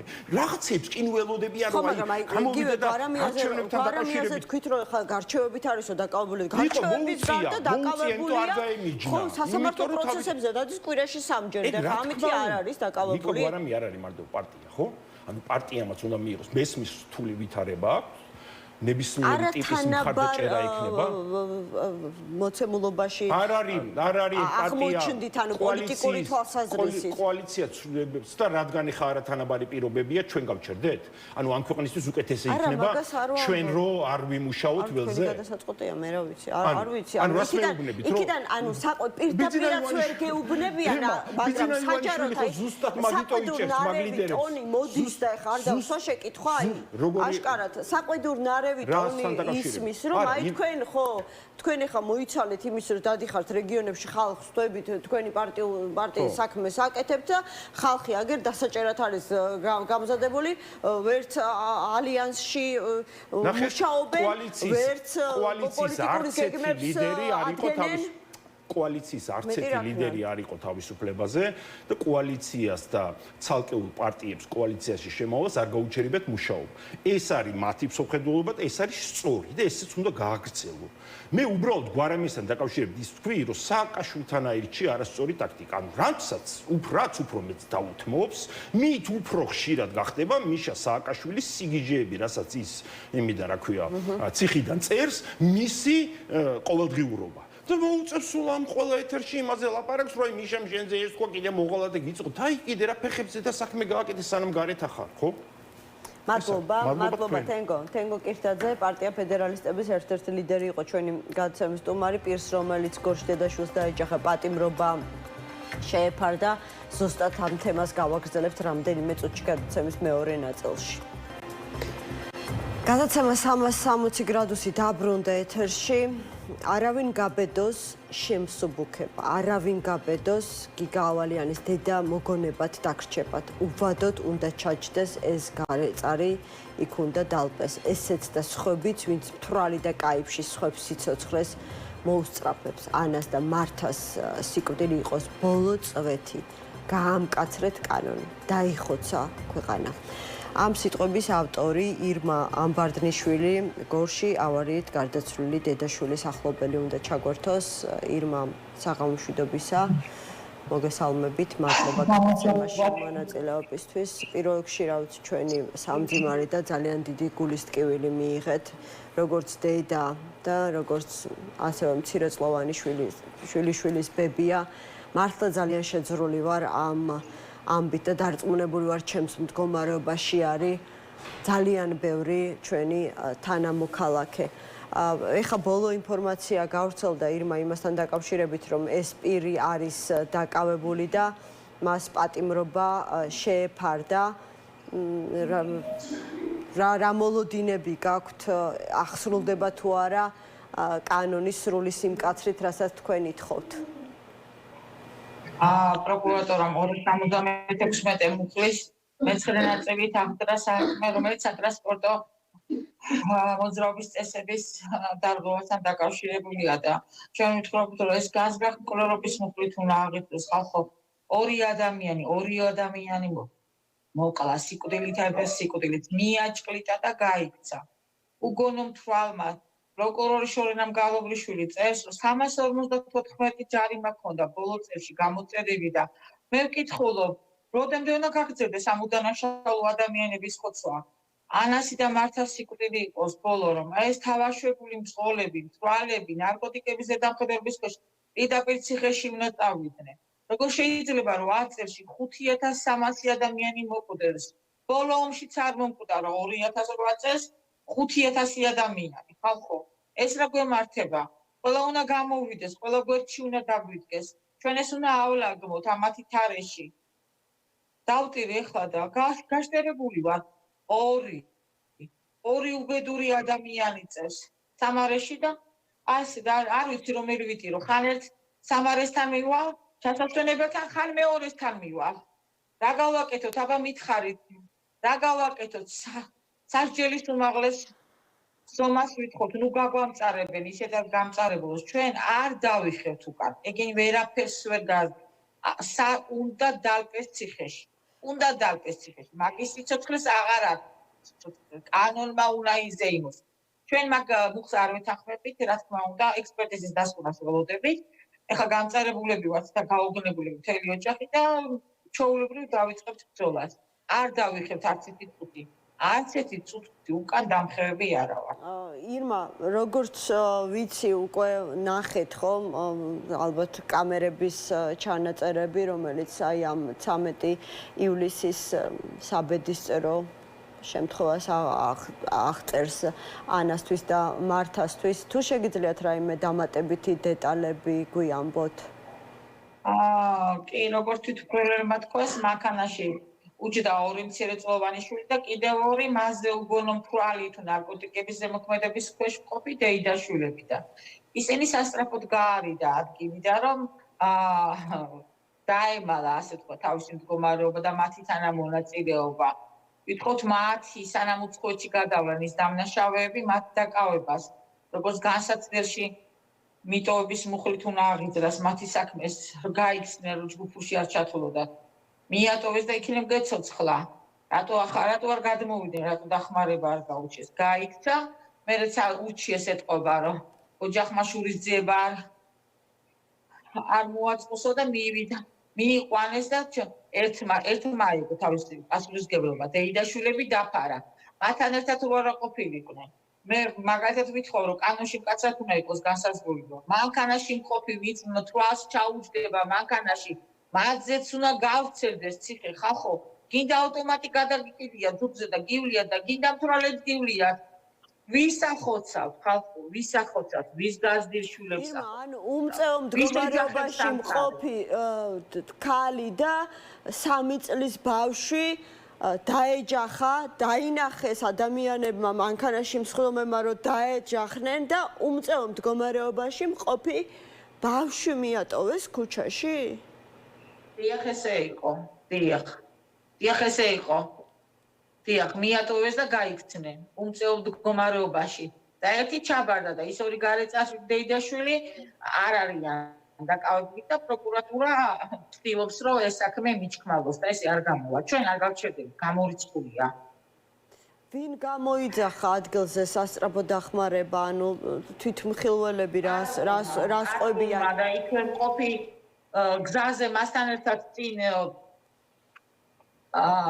გადადიოდა ვიღაც კაცი, რომელიც ისეთ პანიკაში ჩავარდა, რომ ტანსაცმელი გაიხადა და ისე დარბოდა, ისეთი შოკის მომგვრელი ხმა ჰქონდა. სულ დალეწილია, არც ფეხები აქვს, არც ხელები აქვს. ტანსაცმელი ვერ ჩავარდით, ვერც ბავშვსა და ვერც ანას. სიკვდილიც არის და სიკვდილიც. აზზე მეტი სიჩქარით მიდიოდა შუა ქალაქში. ჩვენ ვითხოვთ ასევე პასუხისმგებლობის დაყენებას მერიის, პოლიციის, ვინ შეუშვა იმკენ. არათანაბრად იყო განაწილებული. ქალაქი არ იყო გადაკიდებული, სადაც ეს კონცერტი მიმდინარეობდა. ჩემი ანა 12 წელი უცხოეთში ცხოვრობდა. პასუხისმგებლიანი მოქალაქე იყო. არ გადავიდოდა, სადაც არ იყო გადასასვლელი. მომოგიკლა, არ გადავიდოდა. ირმა, ბოდიშს გიხდით, განსაკუთრებით ფრთხილი დედა იყო ანა, ახლობლები წერენ ამის შესახებ. კი, მოსიყვარულე, ფანატიკურად მოსიყვარულე. უნიჭიერესი ბიძაშვილი მომიკლეს. რამდენიმე უცხო ენაზე ლაპარაკობდა, ლექსებს წერდა, ნიჭიერი, ჩემი ანა მიწაში ჩააწვირეს, მართა 3 წლისა საბავშვო ბაღი გადარეული იყო. უფროსმა გოგონაც ექსტერნად დაამთავრა, ისეთი ნიჭიერია იზა. ეს ბავშვიც ესეთი ნიჭიერი იყო. მთელი ქალაქი და საქართველო უნდა მთელი საქართველო და ქალაქი უნდა ესახელებინა და ესე დაგვემართა. ამ ბავშვის სიკვდილს არ შევარჩიეთ უცოდველისა. არ მეგონა პროკურატურა რომ მაინც და მაინც ასეთი უსინდისოდ მოგვექცეოდა. ჩვენ ბრძოლას გავაგრძელებთ, გამორიცხულია, ვერაფერს ვერავინ ვერ გააყალბეს. ვერავის კინის ქალამნებს ჩავიცნე და მაინც 300-ს მივაღწევ. ალბათონმა ეკაპოპატაძე მომწერა რომ გამაგრდი და იბრძოლიო. მეც კი გადავიტანე. ორ ხედას დავწირივად ხალხო, ორ ხედას. როდემდე უნდა გაგრძელდეს ეს პარპაში და მანქანებით სირბილი ქალაქში. უმძიმესი 416 ადამიანი მომკვდა რა 2005 წელს და უმეტესი ნაწილი ბავშვები 28 და დანარჩენი 156 ქვეითაც მოსიარულე. იმ ავტოსაგზაო შემთხვევებში ცხოშვიცი მანქანაში ვინცაც ხედავ ისინი ცხოიქოცებიან ხალხო. ეს სტატისტიკა რაზე მეტყველებს რომ კანონი შესაძლებელია უნდა გამკაცდეს ჯარიმები არანაირი 344 ჯარიმა გადაუხდია კაც ფული ქონდა და იხდიდა ჯარიმს და ერთხელ გადაიხადა ორჯერ სამჯერ და იმიტომ გააკეთა ესეთი ამბავი რა უნდა და შუა ქალაქში მაგ კონცერტების მოწყობას ვით ჩემ გორც თვალყურს სულ მაღაზია ვწერო როგორ შეიძლება ახალბაღში მილიონობით ფული გამოიყო ბიუჯეტიდან კულტურის პარკის რემონტში იქ არაფერს არ მართავენ გასხვისება უნდა როგორც ნაწილი გაასხვისეს და საკრებულოს დეპუტატი რო იყავი მაშინაც მაღაზია ბრძოლობდი რომ არ გასხვისებული იყო და ქალაქს რაღაც კულტურული ადგილი ქონდა ეხლა ის დანარჩენი ნაწილიც უნდა გასხვისდეს საკრებულომ გამოიტანა ეს ხან ერთ ქუჩას გადაკეტავენ თან ბოლომდეც არ იყო გაკეთილი ქუჩის ერთი ნაწილი ღია იყო და ქუჩის მე დაღუპეს ის ბიჭიც რეალობაში მართალია მთვარი იყო მაგრამ რო არ ყოფილიყო ღია ხო არ შევარდებოდა იმ შუა კონცერტის ადგილზე და არ დაჭრიტავდა ადამიანებს ანუ მე მქონდა ინფორმაცია რომ ანა და მართა ზებრაზე გადადიოდნენ რაღაცა არასწორად ვიცი როგორც გადადიოდნენ კი მაგრამ ქალაქის ნაწილი დაკეტილი იყო იქ ის ადგილი კონცერტის გამო პატრული იდგა და რომ დაინახა შუქები აუნთო ამ პატრულმა რომ უნდა გაეჩერებინა და ამან მოაბრუნა და მე ვეღარ აიღო დაიმოსვლა საჭე და მიაჭყლი და იქ ზებრაზე გადამსვლელები კი ვეღარ აიღო საჭე მთვალი რო იყო ისეთი უგონო იყო რომ გადმოიყოს ვეღარ დადიოდა ანუ პატრულიც უყურებდა ამ ყველაფერს პატრულიც ამ ყველაფერს თვითმხილველი იყო კი რა თქმა უნდა პატრულიც უყურებდა კი ბატონო პატრულს გაექცა თავის ჭკუაში და გაჭრიდა ბავშვები რა იცით ამ ადამიანის შესახებ შეგიძლიათ გითხრათ გვარი ელის ბარაშვილია როგორც ვიცით და ხომ არაფერი უთქვამს სიმავს ვიცნობ ათეული წელებია მეგობრობით მაგრამ დაღუპა და ეხლა რაღა უნდა დაღუპა თავისი ოჯახით დაღუპა და სხვაებიც კანონი რო გამკაცდება ეგენით გადარჩებიან როცა ეცოდინებათ მანქანაში ვინცის იმაძეც იგივე უნდა იყოს თვალებს რო უსხედა თვითემედოვნებით რამდენი ოჯახი გამწარდა როდემდე უნდა გაგრძელდეს მამამის თქვია რომ მკვდარიც რო დამიგდონ მე სახში არ შევიყვანო და სასაფლაოებია თავდა რა გავაკეთოთ ეხლა ჩვენ ისეთი გამწარებული ყავდა ყველაფერი დააყიδιნა თელ თავის ოჯახს თამაშობდა ნარკომანი იყო ქვეყნის ამომგდები იყო პოლიციას უნდა მოეხდინა თავის დროზე რეაგირება აი ასეთ მცველებზე ირმა თქვენ წერდით თუ არ ვცდები რომ არ ვიცი კადრებში ჩანს თუ თვითმხილველებისგან მოისმინეთ რომ გამწარებული ბავშვი დედას ჩაეხუტა სიმწრისგანო რამდენად შეგიძლიათ ამის შესახებ დაგვიდასტუროთ კი ვინც იქ იყვნენ ჩემი სხვა მეგობრები შეესწრენ გაიქცა თუ მეტა ფეხებზე მოეხვია ისეთი დამტრეულია და არც ერთი ფეხი არც ერთი ფეხი სასტიკად მოყული არა მგონია პროკურატურასაც ან ექსპერტიზის ბიუროს ენახოს ისი არიან იმ ხელა ჯიპიზე ჩიაყენა ირმა, მადლობა და კიდევ ერთხელ არ ვიცი, სიტყვები არის უძლური იმ ტკივილის გამო. დადგება ჩვენს გვერდით. დღეს ჩვენა ვართ გამწარებული, სხვა ოჯახი იქნება. აგერ ქალბატონი ეკაკუპადაძე წერდა, რომ ჩემი გიგას გვერდითო ბიჭის საფლავია, რომელიც იმ ძღოლმა მოკლა, რომელიც ციხიდან იყო გამოსული და ერთ კვირაში სხვა მეორე ოჯახი დაღუპა და ეხლა ის ბიჭი მოკლა. ესე როდემდე უნდა გაგრძელდეს, როდემდე? კანონის გამკაცრება უნდა მოვითხოვოთ. შიშით ხალხი ქუჩაში ვერ გამოდის, რავდაობენ, ერთმანეთს ეჯიბრებიან, გადადიხარ და ან რამე იყოს, ან გადასასვლელი ღამის საათებშიც უნდა იყოს განათებული და უნდა ჩანდეს, რომ გადასასვლელია, ყველგან გადაქცეულია ბიუჯეტის ფულები, სხვა რამეებში იხარჯება და საღებავი არაფერს არ ემჩნევა. იმისთვის კი მნიშვნელობა არ ჰქონდა, მაინც ეგრე გააკეთებდა, იმიტომ რომ პატიმრს გაურბოდა. მაგრამ კანონი უნდა გამკაცდეს, როცა ერთხელ, ორჯერ, სამჯერ ჯარიმები ლუკოილის შესასვლელიდან, ნატახტის შესასვლელიდან როგორ ჩავიდე ხალხო 16 წუთში 3 ჯარიმა რო გამოუწერეს. პატიმრში ხო გაწითლდა პროგრამა ქონიათ. ხო გაწითლდა რომ ამდენი დარღვევა ქონდა. ხალხო რატომ ჩამოვარდეს? მართვის მოთხოვნა სამუდამო. მადლობა ირმა, კიდევ ერთხელ მადლობა და კიდევ ერთხელ არ ვიცი მთელი გულის ტკივილით გითანაგრძნობთ ამ ძალიან მართა იყვნენ ბოლო უბედური ოჯახი ჩვენ ვინც ესეთი უპასუხისმგებლობი ამბოლებით გამწარდნენ. კანონი უნდა შეიცვალოს. მე პარლამენტს მოუწოდებ, ყველა მოქალაქეს დაადეკ ჩვენს გვერდით. კანონი გამკაცდეს. კანონი უნდა გამკაცდეს. სხვა ჩვენ არაფერი საშველი არ აქვს. ყველა მეორე ოჯახს უკვე შავებიაცია. ნარკოტიკის თრობის ქვეშ არის უმეტესი ნაწილი და ოჯახები არ აღიარებენ. ყველაზე დიდი უბედურება ეს არის. არ აღიარებენ ავტოსაგზაო შემთხვევების დროს, რომ ნარკოტიკები იყო თრობაში. არც სასაც ამიკითხია. ყველას ერიდება, რატო ერიდება? ამ თემაზე ლაპარაკი ხალხო, რატო გერიდებათ ოჯახის წევრებს? ნახევარი საქართველოს რო განარკომანდა და ყველა მეორე რო ნარკომანია. არ იცით მაგ ნარკომანობას რა მოსწეს? თან ნარკოტიკებს იკეთებენ, თან სწევენ და მერე სვავენ, რომ ვითომ ექსპერტიზაზე ნარკოტიკი არ ამოუვიდეს. და ჭკუიდან არიან შეშლილები უკვე. მადლობა ირმა, ძალიან დიდი მადლობა ირმა ამბარდნიშვილი, გორში ავარით დაღუპული დედაშვილის ახლობელი იყო ჩართვით პირდაპირ ხაზზე. დავით მესხიშვილი, ტრანსპორტისა და გზების ასოციაციის თავმჯდომარე, ირაკლი ზორია, პარტნიორობა საგზაო უსაფრთხოებისთვის დირექტორი. უამრავჯერ ქონია თქვენთან ამ თემაზე საუბარი, მაგრამ ასეთი მძიმე, აი იშვიათად მახსენდება. არ ვიცი შეფასებებით დავიწყოთ დათო ჯერ თქვენგან და შემდეგ ირაკლი და შემდეგ დავსვავ შეკითხვას. საღამო მშვიდობისა, პირველ რიგში ძალიან მძიმე ფაქტია და უსამძიმრებ ოჯახს.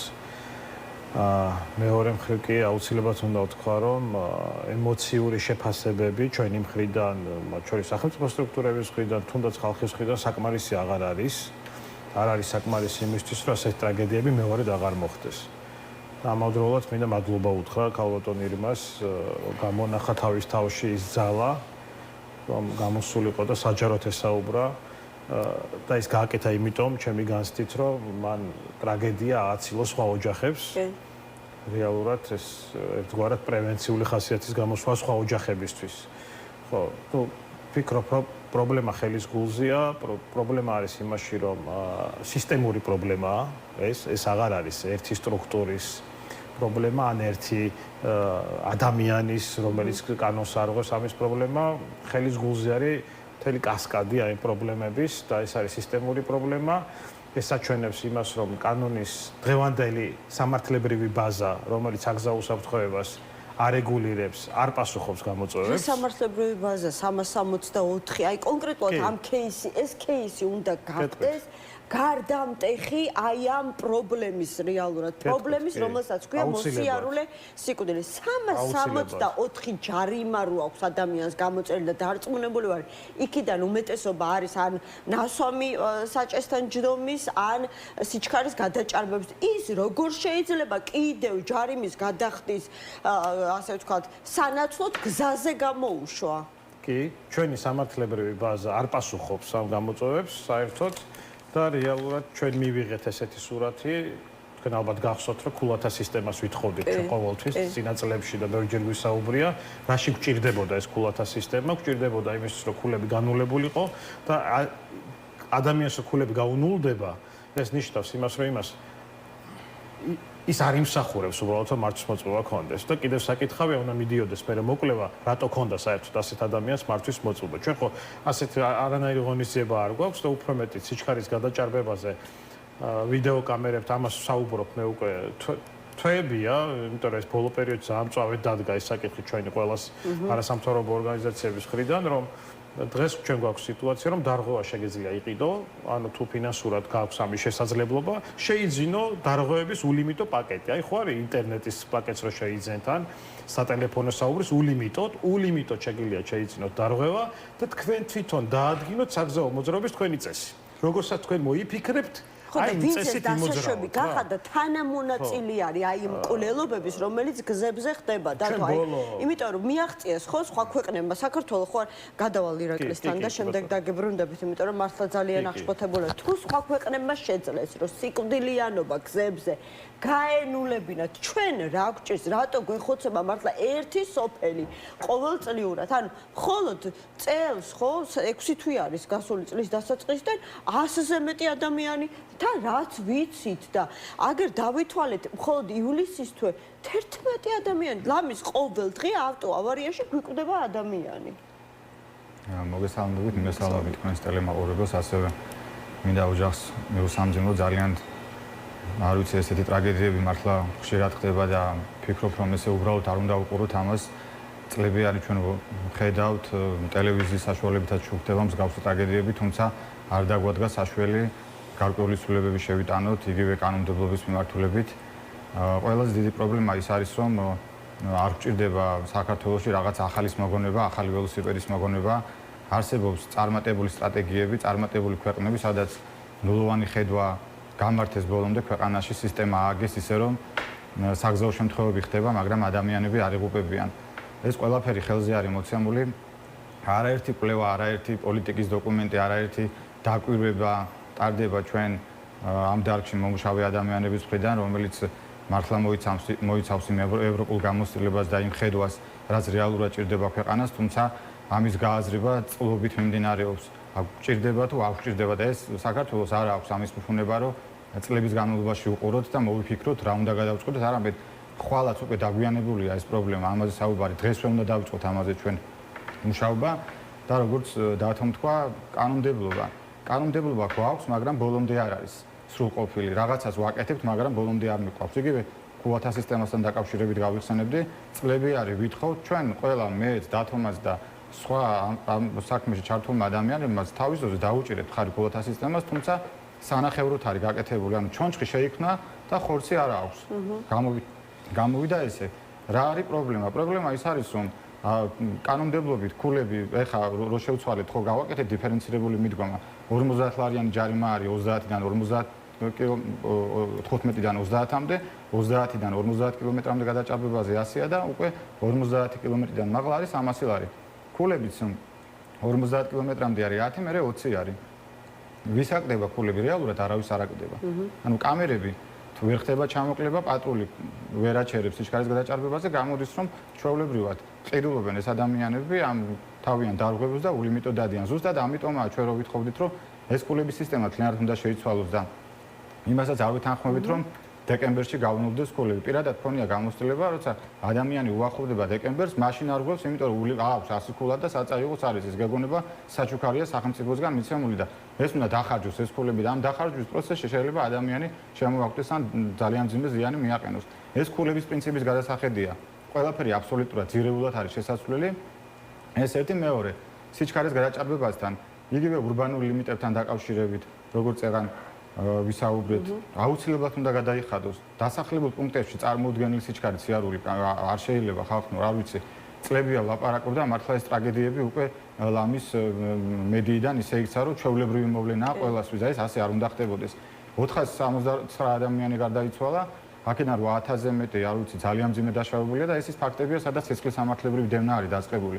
ამდენი ფაქტია, მე ვლაპარაკობ იმ ადმინისტრაციულ შეჯახებებზე, სადაც არ არის მაინც მძიმე დაზიანება და უბრალოდ ავტომობილი დაიმტრა და არავის არაფერი არ ჭირს, ეს გასაგებია. თუმცა ესე 10,000-ობით არის. და რაც შეეხება ნასვამობის პრობლემას, თავის დროზე რომ გამკაცდა, რა თქმა უნდა, ჩვენ ზაუჭერებთ ხარ, თუმცა ეს არასაკმარისია. წარმოიდგინეთ 20,000-მდე მძღოლის მართვის მოწმობის უფლების შეჭერება ხდება ყოველწლიურად. ანუ 20,000 მძღოლი წლიდან წლამდე გამოდის ქუჩაში და ფაქტიურად ეს ადამიანები არიან ქუჩაში მკვლელი იარაღები, რომლებიც დასაირნობენ და არ შეიძლება ესე. უნდა იყოს უფრო მკაცრი მიდგომა. პირიქით 6 თვე კი არ უნდა იყოს, 1 წელი უნდა იყოს და საერთოდ თუ გადავხედავთ სისხლის სამართლებრივ მიმართულებებს ევროკავშირის ქვეყნებში, ვინც ჯდება ნაცვამი, უკვე თვითიმედოვნებით გაუთხებლობი დანაშაული კი არ არის, უკვე განზრახ დანაშაულებში გადადის, როგორც სიჩქარის გადაჭარბება, მაგალითად თუ 50 კმ/სთ-ზე მეტად აჭარბებს, ეს იმას ნიშნავს, რომ განზრახ დანაშაული ჩადიჭარ უკვე გზაზე. აღსრულებაც არის ძალიან მნიშვნელოვანი, დათო, ნახეთ, აი კონკრეტულად ეს ერთი მაგალითი შეგვიძლია ძალიან მრავალმხრივი პრობლემა დავინახოთ. ანუ 9-ში ადამიანი დაჯდა საჭესთან და თბილისში ლუკოილის ცენტრალური ოფისიდან ნატახტრის გადასახვამდე 16 წუთში მივიდა და ამ დროს ვიდეო ჯარიმებით გამოწერილი აქვს 3 ჯარიმა სიჩქარის გადაჭარბებაზე.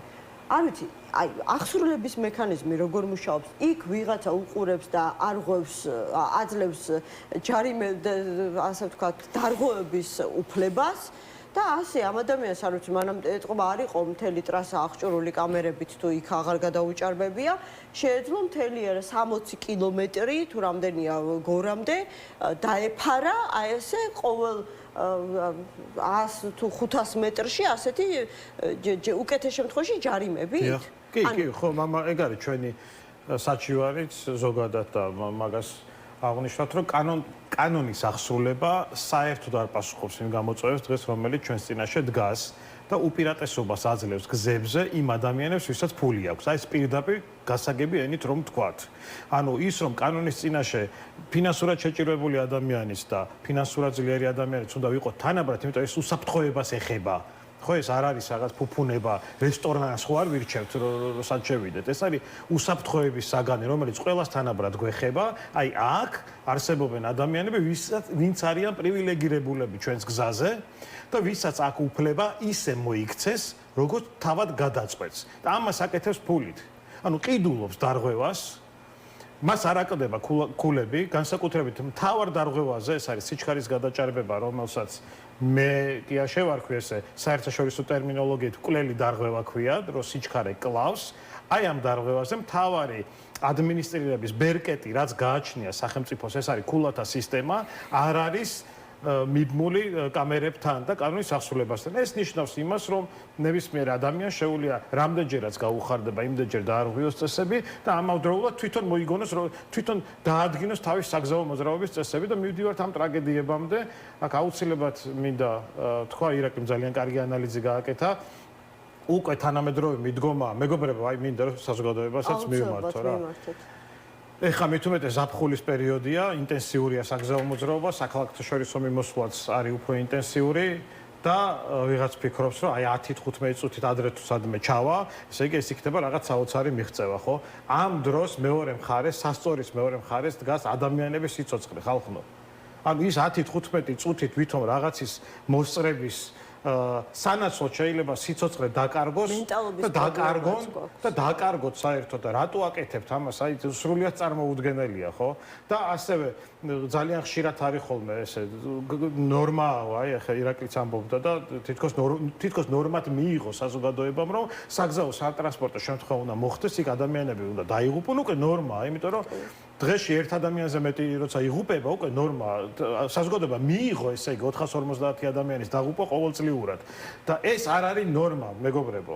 არანაირად არ არის ნორმა. საგზაო სატრანსპორტო შემთხვევა ხდება ყველგან, მაგრამ ამ შემთხვევებში დაღუპვა არ არის ნორმა.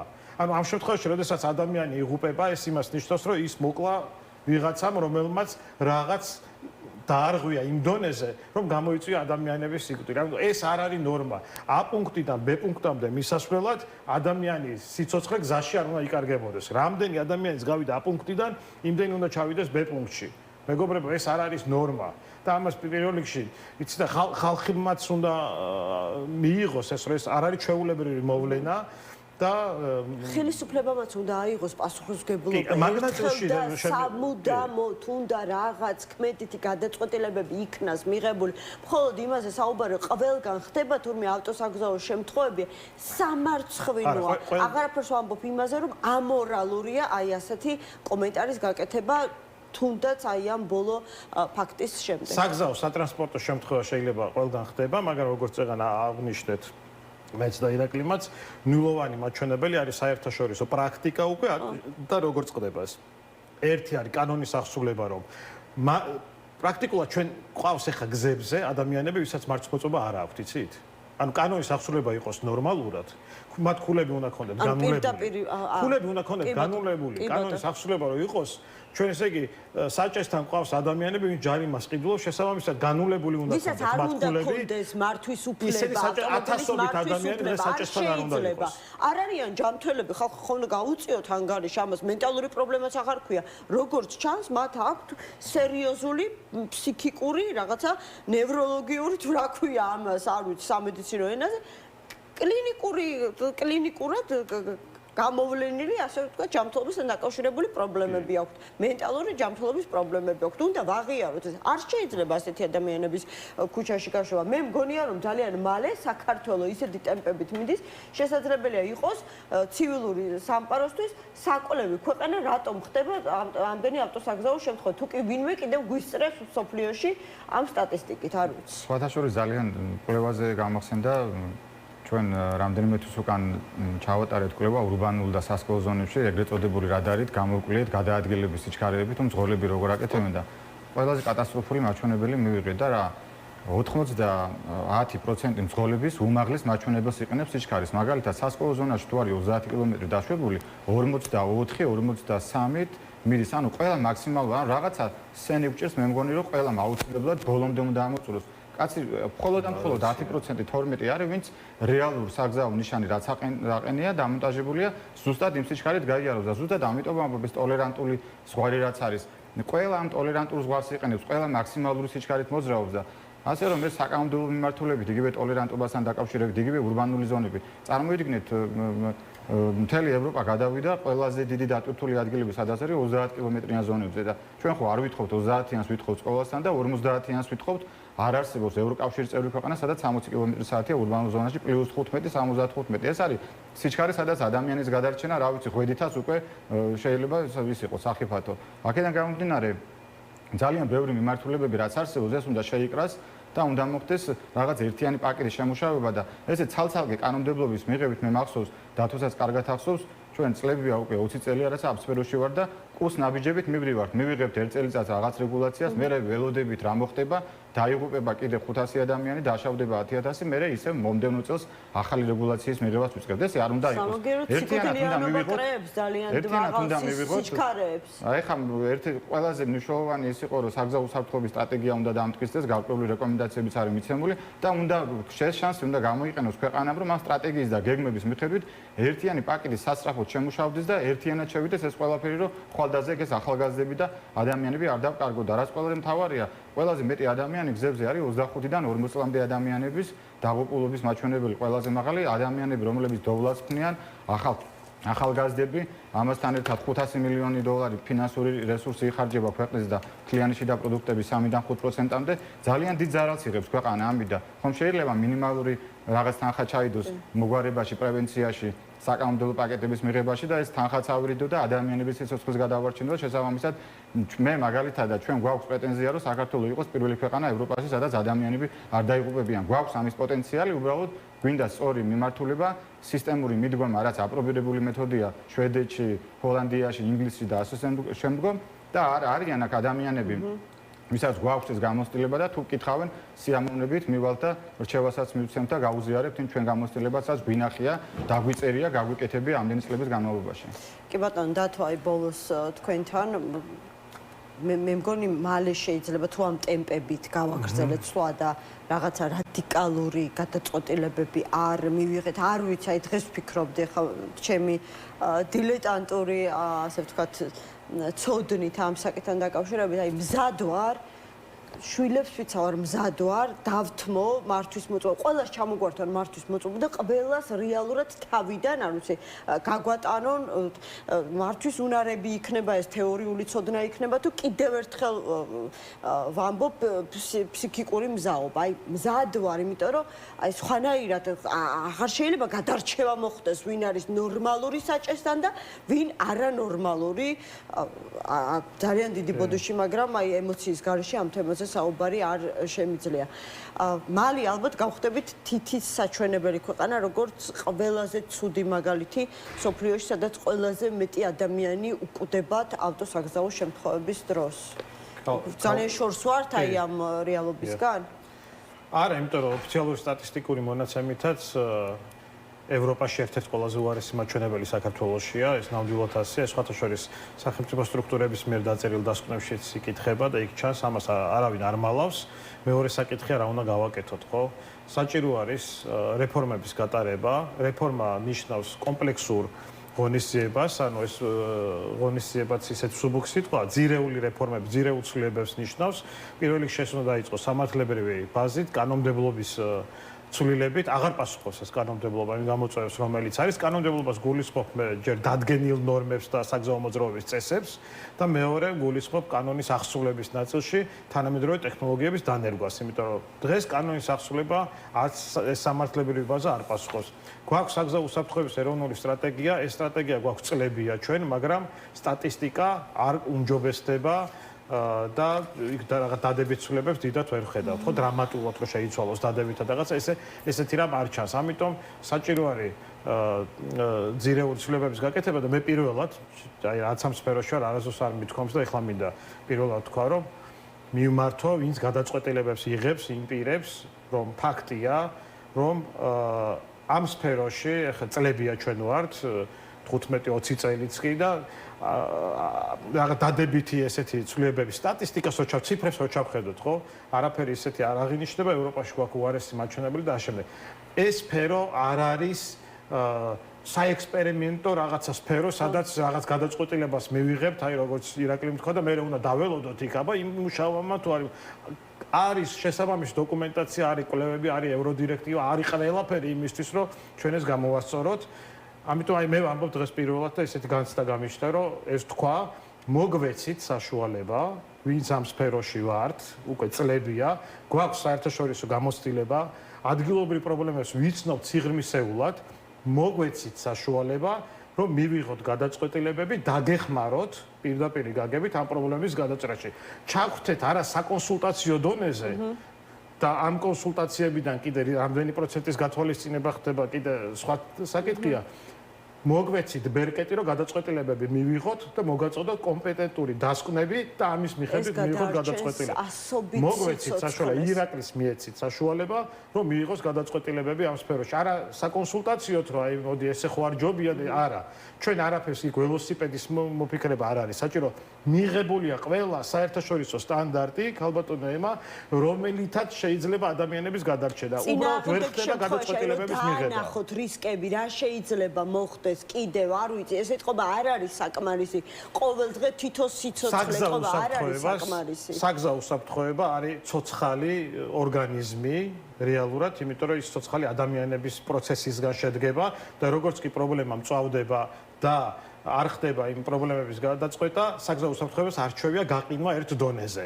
ის უარესდება, როდესაც ჩნდება პრობლემა არ პასუხობ, ის კიდევ უარესდება. უფრო მეტ ადამიანს ითვლებს ამ პროცესში. რა თქმა უნდა, ჩვენ გვინდა რეფორმები განათლებიდან დაწყებული, საკანონმდებლო ბაზით, კანონის აღსრულებით გაგრძელებული და მოგვეცით საშუალება, ვინც ამ დარგში ვართ და კვლევარები მაინც ქვია მინიმუმ ხო ამ დარგის.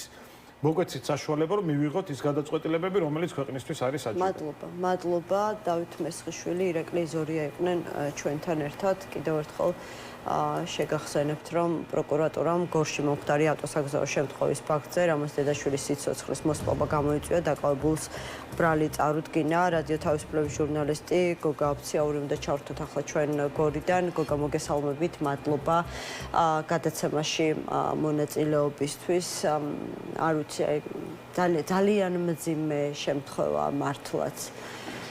სიტყვებიც არ მყოფნის, რაღაცა ნუგეშის გამოსახატად, იმდენად მძიმე შემთხვევა არის. რა ვიცი, დამატებითი დეტალები თუ არის ცნობილი გუშინდელი შემთხვევის შესახებ, თუ შეგიძლიათ გვიამბოთ. საღამოშიდობის მივესალმებ თქვენს მაყურებელს. კიდევ ერთხელ სამძიმარი გარდაცვლილების ოჯახს ნათესავებს და ყველას თელ გორზე მთელ საქართველოს.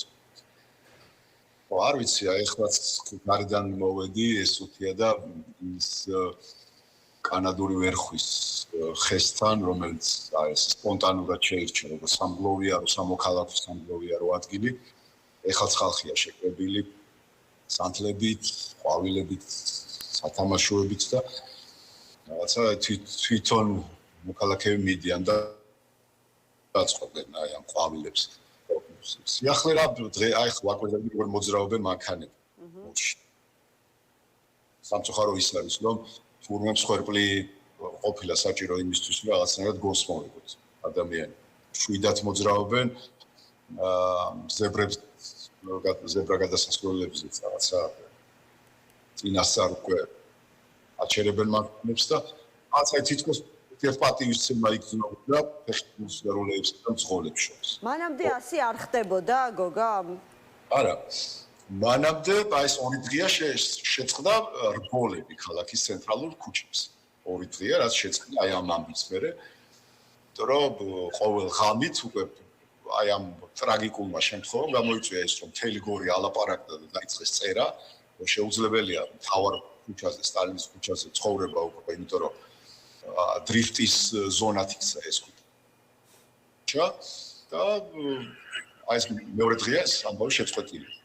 ეხლა უცებ ვიხსენებდი და ეს ის ქუჩა, სადაც გორის მერია მდებარეობს, აი პოლიციას ვერ ვიხსენებ, მაგრამ ძალიან ბევრი სახელმწიფო დაწესებულება და პოლიცია რომ სულ მუდმივად დგას ამ ტერიტორიაზე, ეს შემიძლია ნამდვილად თქვა, არც ისე შორს არის პოლიციის განყოფილებაც რამდენადაც მახსოვს. ანუ პოლიცია რას აკეთებდა იმ დროს, როდესაც ჭავჭავაძის გამზერი და სტალინის ქუჩა, მასე ვიცნობდით ბავშვობიდან, დრიფტის ადგილად იყო ქცეული.